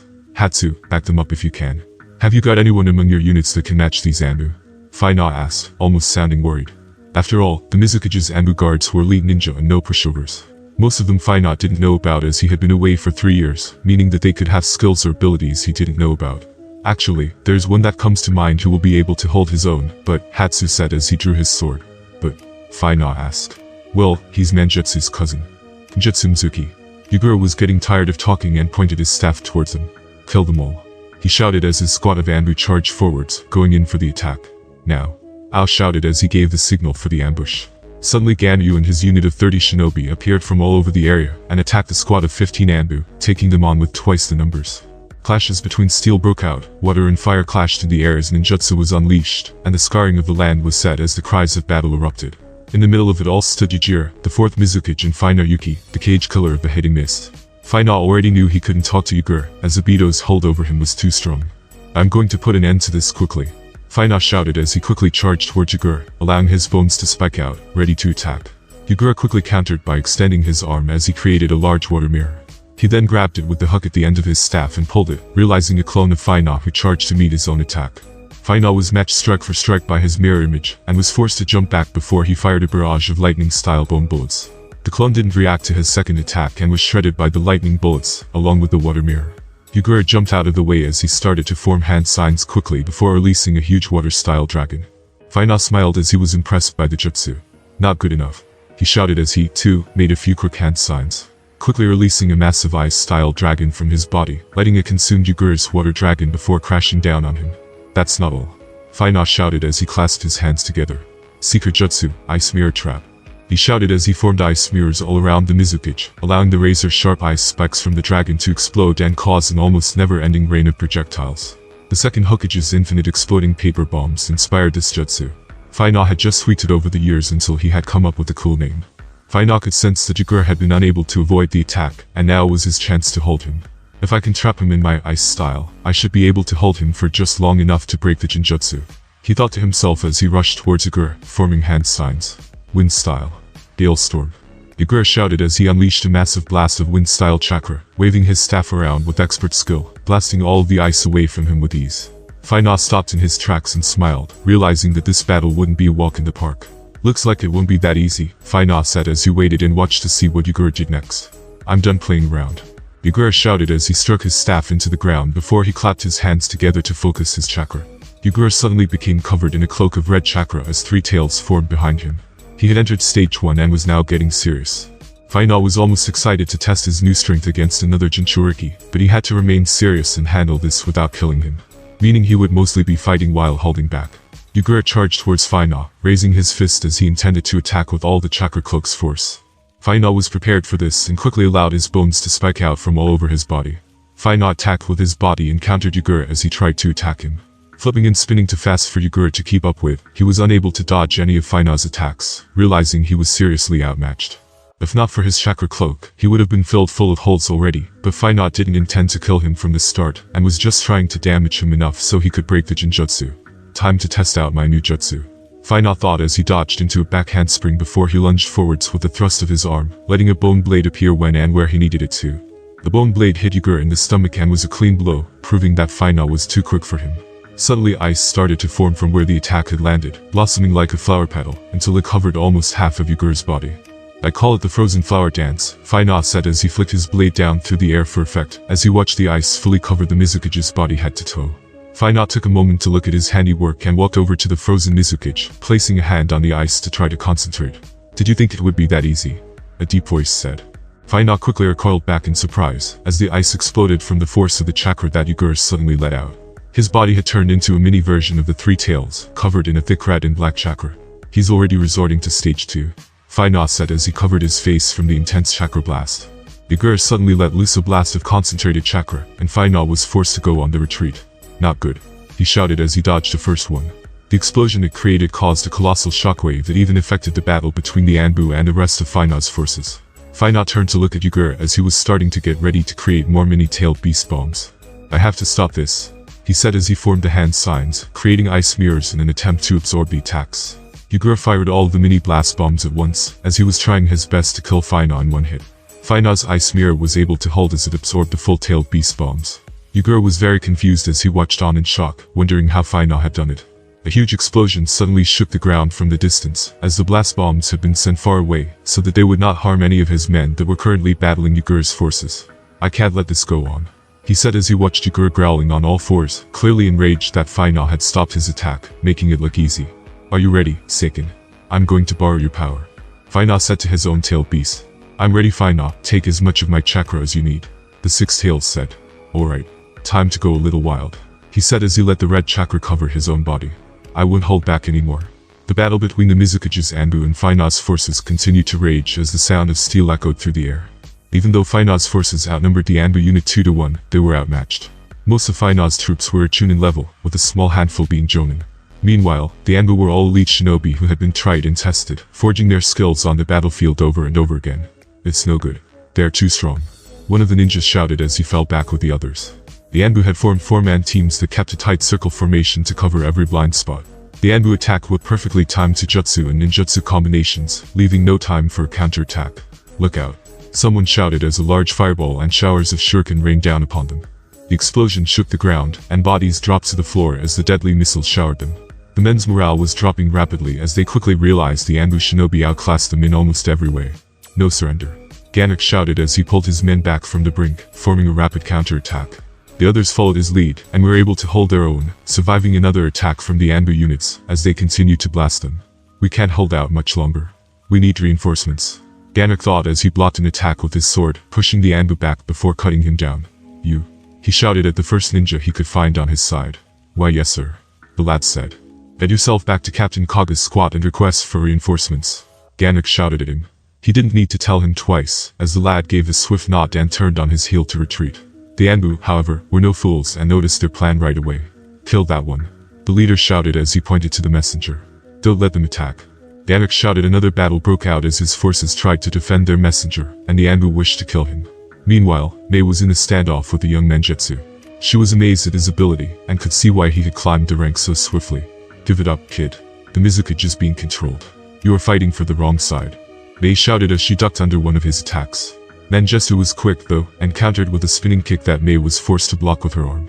I follow Lord Mizukage's orders, he simply said as he placed his sword over his shoulder. Menjutsu was wielding Hiramekure, the twin swords, and it was still wrapped in bandages, meaning he hasn't even gotten serious yet. Mei knew her best bet was keeping her distance and using her ninjutsu to overcome his superior close combat prowess. She already knew that Taijutsu wouldn't work, thanks to his Mizuki clan ability, and she would have to be careful when he got close. Ao and Hatsu were also having trouble battling Amiri. She was the newest member of the Seven, and its first female member, making her even more deadly. She held the Kiba blades and wielded them with deadly skill. The blades were thought to have been lost when Raiga became a Rouge Ninja. However, the blades had been stolen from him thanks to Hatsu and a team of tracker nin. Raiga had gotten away, but the swords had been recovered, allowing Amiri to master them with her powerful lightning chakra release. Something Hatsu was currently regretting. Amiri was a fierce opponent with her skill and wild attitude for battle, making her a severe threat to Ao and Hatsu even together. "What's the matter, boys? Can't handle me 2-on-1? She said as she licked her blade, giving them a 2D smile. Ao had already activated his Byakugan, yet for all its power and vision it offered, it was no help against Amiri's ferocious attacks. Amiri raised her swords into the air and summoned a huge lightning ball that she fired towards both of them. Hatsu and Ao jumped out of the way, avoiding being electrocuted.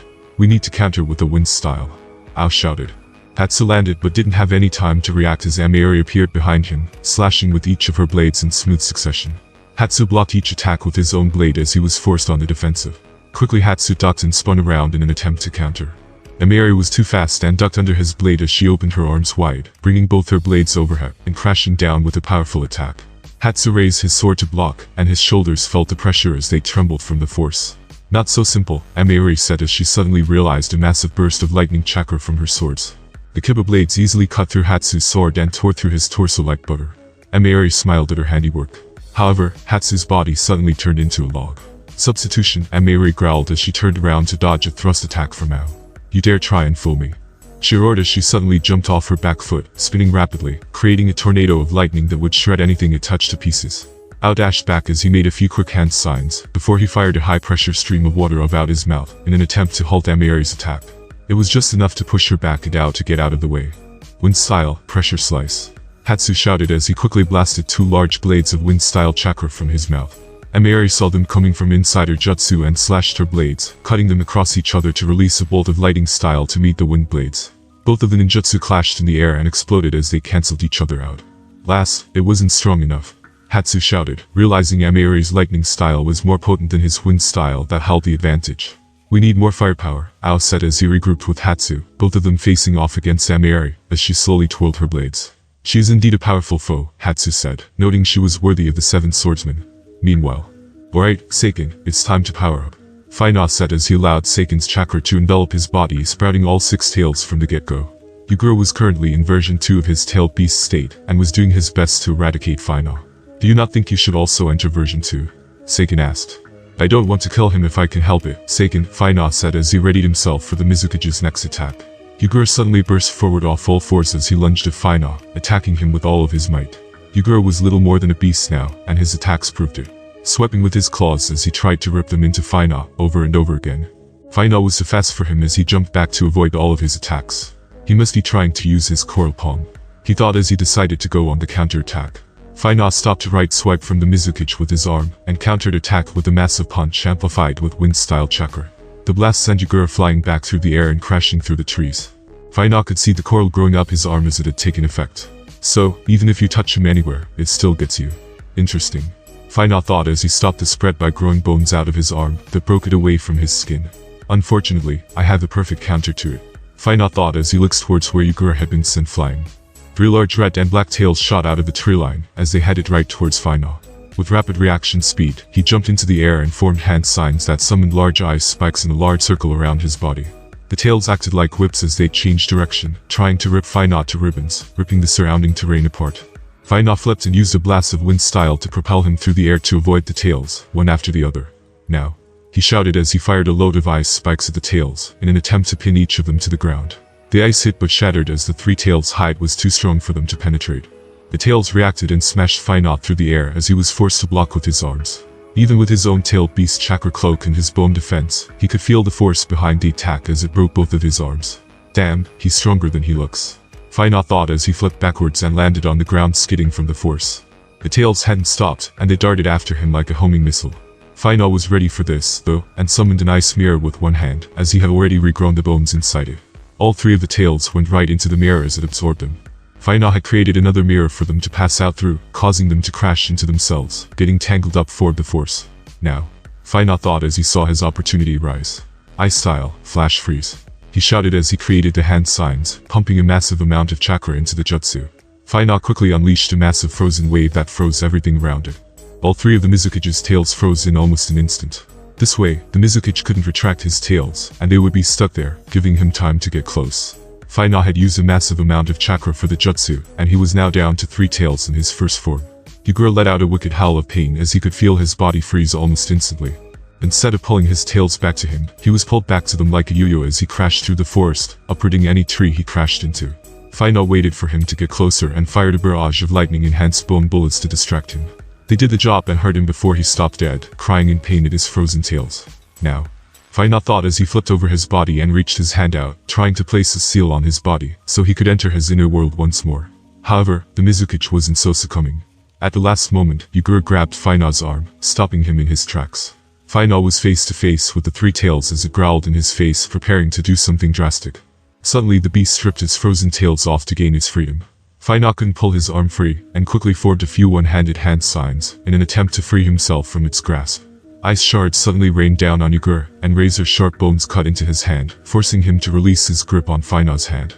Yugura let his jaw break as it opened as wide as it could, getting ready to unleash a massive blast of concentrated chakra, even being prepared to hit himself to take Final out. If he fires that thing, he could die. Final thought as he was left with no other option. Final closed his eyes for a moment, and suddenly burst full of crimson chakra as he entered stage 2. His body had become enveloped in red and black chakra, and all 6 tails were waving about as his powerful aura flared to life. Moving at speeds far greater than before, Final wrapped his body around Yugura like a coil as he started to squeeze. Yugura's body was solid indeed but not indestructible, as Final released his acid from all over his body, making the 3 tails more compliant due to the burning pain. Yugura lost his concentration, and the chakra bomb dropped, causing an explosion that sent both of them flying through the air. Final had managed to stop him from trying to blow both of them up with a last resort move. Now he needed to stop him before he went any further. Final glanced as Yugura flipped in the air and opened his arms in an attempt to steady himself midair. He had a look on his face that said 1,000 words, and Final didn't like any of them. He's going to transform again, he said to Seiken. Not good. You have to stop him before he does. Otherwise, this whole area will be destroyed. The 6 tails said. Just as Final had said, Yugura suddenly transformed, turning into the fully giant body of the 3-tailed beast. It was an enormous turtle-like creature with a crab-like shell with spikes all over its body, and 3 giant shrimp-like tails. This was the 2nd-tailed beast Final had seen up close now. But he had no time to be impressed. He had to act fast if he wanted to stop the mizukage from trying to destroy the entire area. I guess I have no choice. Let's do it, Seiken. Alright. Seiken shouted back. Suddenly Final transformed into the full version and all its glory of the 6-tailed beast. You know what it looks like. Now the 2-tailed beasts were at a standoff, and everyone around them had been blown back from the power of their transformation. Meanwhile, Mei had been battling against Mangetsu in an serious life-or-death contest. Mangetsu was currently around 15 years old, but there was a reason he was called the second coming of the demon. His ability with the sword was genuinely unique. Along with his control over water release, he was a deadly adversary. However, Mei was just as much of a threat. Mei possessed water, fire, earth and lightning release, as well as 2 KekkaiGenkai, lava and boil release. She was indeed a deadly opponent, and she was about to prove why. I have to say, Mangetsu, you really are something. But, if you don't surrender now, I won't hold back any longer, she said. Mangetsu lifted his sword onto his shoulder. He could tell that she had been holding back up until now, but then again, so had he. Mangetsu dropped his blade from his shoulder as he unwrapped the cloth that was around it. Mei took note, knowing that this fight was about to get dangerous. So be it, she said as she formed a few hand signs before spitting a large amount of lava towards him. Mangetsu reacted swiftly and swung his blade with such skill that he cut through the lava style like butter. Mangetsu darted towards Mei and let his chakra surround the edge, before it took the shape of a massive hammer. Null was shocked he had easily avoided her lava and was on her in an instant. Mei had nowhere to go and rapidly formed a few hand signs in an attempt to stop his attack. Earth style, mud wall. She shouted as she raised an earth style wall, in an attempt to absorb the blow from his sword. Mangetsu's blade smashed the earth style wall to pieces as he passed right through Mei's defenses. However, he had fallen right into her trap. Lightning style, lighting trap. She shouted as she let her chakra surround Mangetsu in a circular lightning barrier. With his KekkaiGenkai and weakness to lightning, Mangetsu was left helpless and trapped like a rat in Mei's jutsu. I know all about your Mizuki clan's ability. I'm afraid this time it wasn't enough to save you, Mei said as she formed a few more hand signs. Such a waste to kill a handsome man, but I'm already taken, she said as she opened her mouth and released her acid mist. This mist will melt even you alive, Mangetsu. Mangetsu couldn't move due to the lightning style trap he was in. He couldn't even liquefy due to the electricity running through his body. He could feel the acid vapor start to burn his skin as its effects got stronger and stronger. With one final attempt to save his life, Mangetsu pumped all of his remaining chakra into his sword, trying to get it to attack Mei. It was no good. Mei had already seen this coming and stopped his attempt with lightning style that hit his wrist, preventing him from gripping his sword. Now melt away, Mei said as she blew a kiss of deadly acid vapor. Suddenly an explosion not far away gave off a shockwave that cleared the acid mist and disrupted the ground, ending the lightning style on Mangetsu, freeing him. Both Mei and Mangetsu were blown back by the shockwave, but Mangetsu did his best to seize the opportunity by firing a club of water bullets at Mei. Mei was so shocked by the sudden explosion that she had lost her footing even before the shockwave had knocked her back. She flipped in the air and watched the water bullets head her way to late, as one of them ripped through her left shoulder. Mei screamed as the pain set in before she crashed to the ground, rolling into a heap, clutching her wound. Mangetsu landed smoothly and regained his sword, splitting the blade into two halves this time as he intended to finish Mei with one blow. He had already learned his lesson and didn't intend to give Mei another chance to use her lightning style or acid mist. Time for you to die. Mangetsu shouted as he raised both of his blades, covering them in chakra. Suddenly another huge shockwave hit as this time two huge-tailed beasts suddenly appeared, ripping the terrain close to them to shreds and blasting everything away, including Mei and Mangetsu. Further away, Hatsu and Ao were facing off against Amiri. The female swordsman proved to be a mighty foe, as her control over lightning style was too strong for them to handle. Amiri could wield lightning style from her body and swords without the need for hand signs. She could even summon lightning from the clouds above. Lightning style, Thundergate. She shouted as she struck her swords into the ground. Thunder and lightning crackled and roared, blasting down from the sky towards Hatsu and Ao. Look out. Ao shouted as he jumped back to avoid the lightning bolt. Hatsu did the same, and both of them took cover in the trees, hoping she wouldn't be able to see them. Ao was smart, as a leader of Tracker Ninja and Amba Captain. He had dealt with all sorts of foes. However, he had never fought such a proficient user of lightning style, and struggled to develop a plan. Hatsu could use wind style, but as shown, he wasn't skilled enough in its use to combat her lightning. Their only option was to set out a trap that would either disarm her or trap her movements long enough to get a counterattack in. Ao started forming hand signs and created 3 water clones. The water clone was a basic jutsu, yet more advanced than the ordinary clone jutsu, as a water clone had psychical mass. However, it was only 1/10 as potent as the user, meaning they were only good as a distraction. Hatsu caught on to what Ao was doing and decided to play along as he created 3 water clones himself. Ao allowed his clones to run off into different parts of the forest, with Hatsu doing the same. The clones would cover the tree line trying to confuse Amiri as to where their actual whereabouts were, becoming a valuable distraction. Hatsu's clones did the first part as they rained kunai down upon Amiri. The projectiles served as nothing more than a pest to her as she blocked them with her swords. There you are. She shouted as she let loose a lightning strike towards Hatsu's clone. She wasn't sure if she hit her target and tried to get closer to confirm it. You won't get away from me. Ao quickly darted out of the bushes and attacked, aiming for her vitals with his senbon needles. Amiri turned around and blocked his first strike before dodging his second attack. Amiri slashed with both blades in a counterattack and cut Ao in half with ease. Why you? No one tricks me. She shouted as she watched his body turn into a water clone. Now. Wind style, air bullet. Water style, water bullet. Both Ao and Hatsu shouted as they fired a combined jutsu mixing wind and water together. Amiri raised her swords in defense. Lightning style, depth charge. She shouted as her body became enveloped in lightning, protecting her from the blast of water and wind. The force of the jutsu blew her back, and both Ao and Hatsu retreated back into the forest, taking cover once again. How dare you? Amiri shouted as lightning crackled off her body in her rage. I never lose my prey, she said as she crossed her blades over each other, taking a kneeling position. Amiri suddenly rushed into the forest, letting lightning bolts shoot out all over the place, in an attempt to hit anyone who might be hiding. Ao noticed this and was becoming worried that his trap might not work now. Only one option left, he thought as he gave Hatsu a nod. Both of them had laid out an explosive trap that would result in her capture with conductive metal wire. But the entire plan counted on whether or not they could disarm her. Ao jumped from his cover and threw a handful of shuriken to distract her. There you are, she shouted as she let her lightning loose, zapping him on the spot, as well as stopping the shuriken. Ao's body burst into water, and another him appeared further away. Over here, he shouted as he made some rapid hand signs. Water style, high pressure arrow. He shouted as he blasted arrow-shaped water blasts from his mouth. The blast pressure was strong enough to rip through a tree trunk, and Amiri didn't want to chance it by trying to block them. She swiftly jumped out of the way of the attacks, and spun around rapidly in a circle towards Ao, ready to cut him in half. Traitor, she shouted as she zapped him with a massive blast of lightning style from her swords, dropping his body toward the ground. Another clone, she shouted as she looked up, getting ready for the next attack. Not this time, Ao said as he fired another water arrow from his mouth. The blast was no way near as powerful as the others, but it caught Amiri off guard. What? He wasn't a clone, she shouted as she had no choice but to cross her swords across her body, in an attempt to block the attack. The water arrow was a direct hit, and it knocked Ameri into the air from the force. She was stunned from the blast just long enough for Hatsu to get behind her, as he wrapped a metal wire around her body. Ameri realized what was going on, and slashed one of her blades behind her, in a desperate attempt to get Hatsu away from her. It worked as she cut his left arm, leaving a large gash in his bicep. Hatsu bit through the pain and quickly kicked Ameri in the ribs before wrapping the wire around her wrist. Ameri had failed to defend against his kick and fallen for his plan, but with a quick burst of lightning, she zapped Hatsu and sent him flying before he smashed into a tree. Ameri landed on the ground and tried to undo the wire that had been wrapped around her waist and left hand, but it was no good, as Ao pulled it with all his might. Ameri was pulled through the air while her left sword was ripped out of her hand and stuck into the ground. "Now, Hatsu, do it now," Ao shouted. Hatsu pulled himself up best he could and pulled out an explosive tag that was wrapped around a kunai. He threw it as hard as he could, and it landed on the target, just making the mark before he fell back against the tree.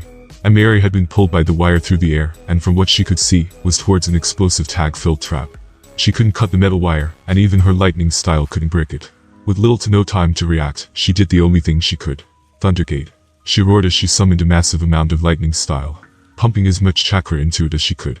The lightning struck the ground just as Hatsu's kunai hit its mark, and the two created an explosion that covered the entire area, taking all three of them out together in the consuming light. And that concludes this episode. If you enjoyed it, I'd seriously love it if you guys could leave a like on the video, as it genuinely helps out so much, and it keeps me going, plus it takes only 1 second. That said, have a wonderful day. Hunt ahead. Salute.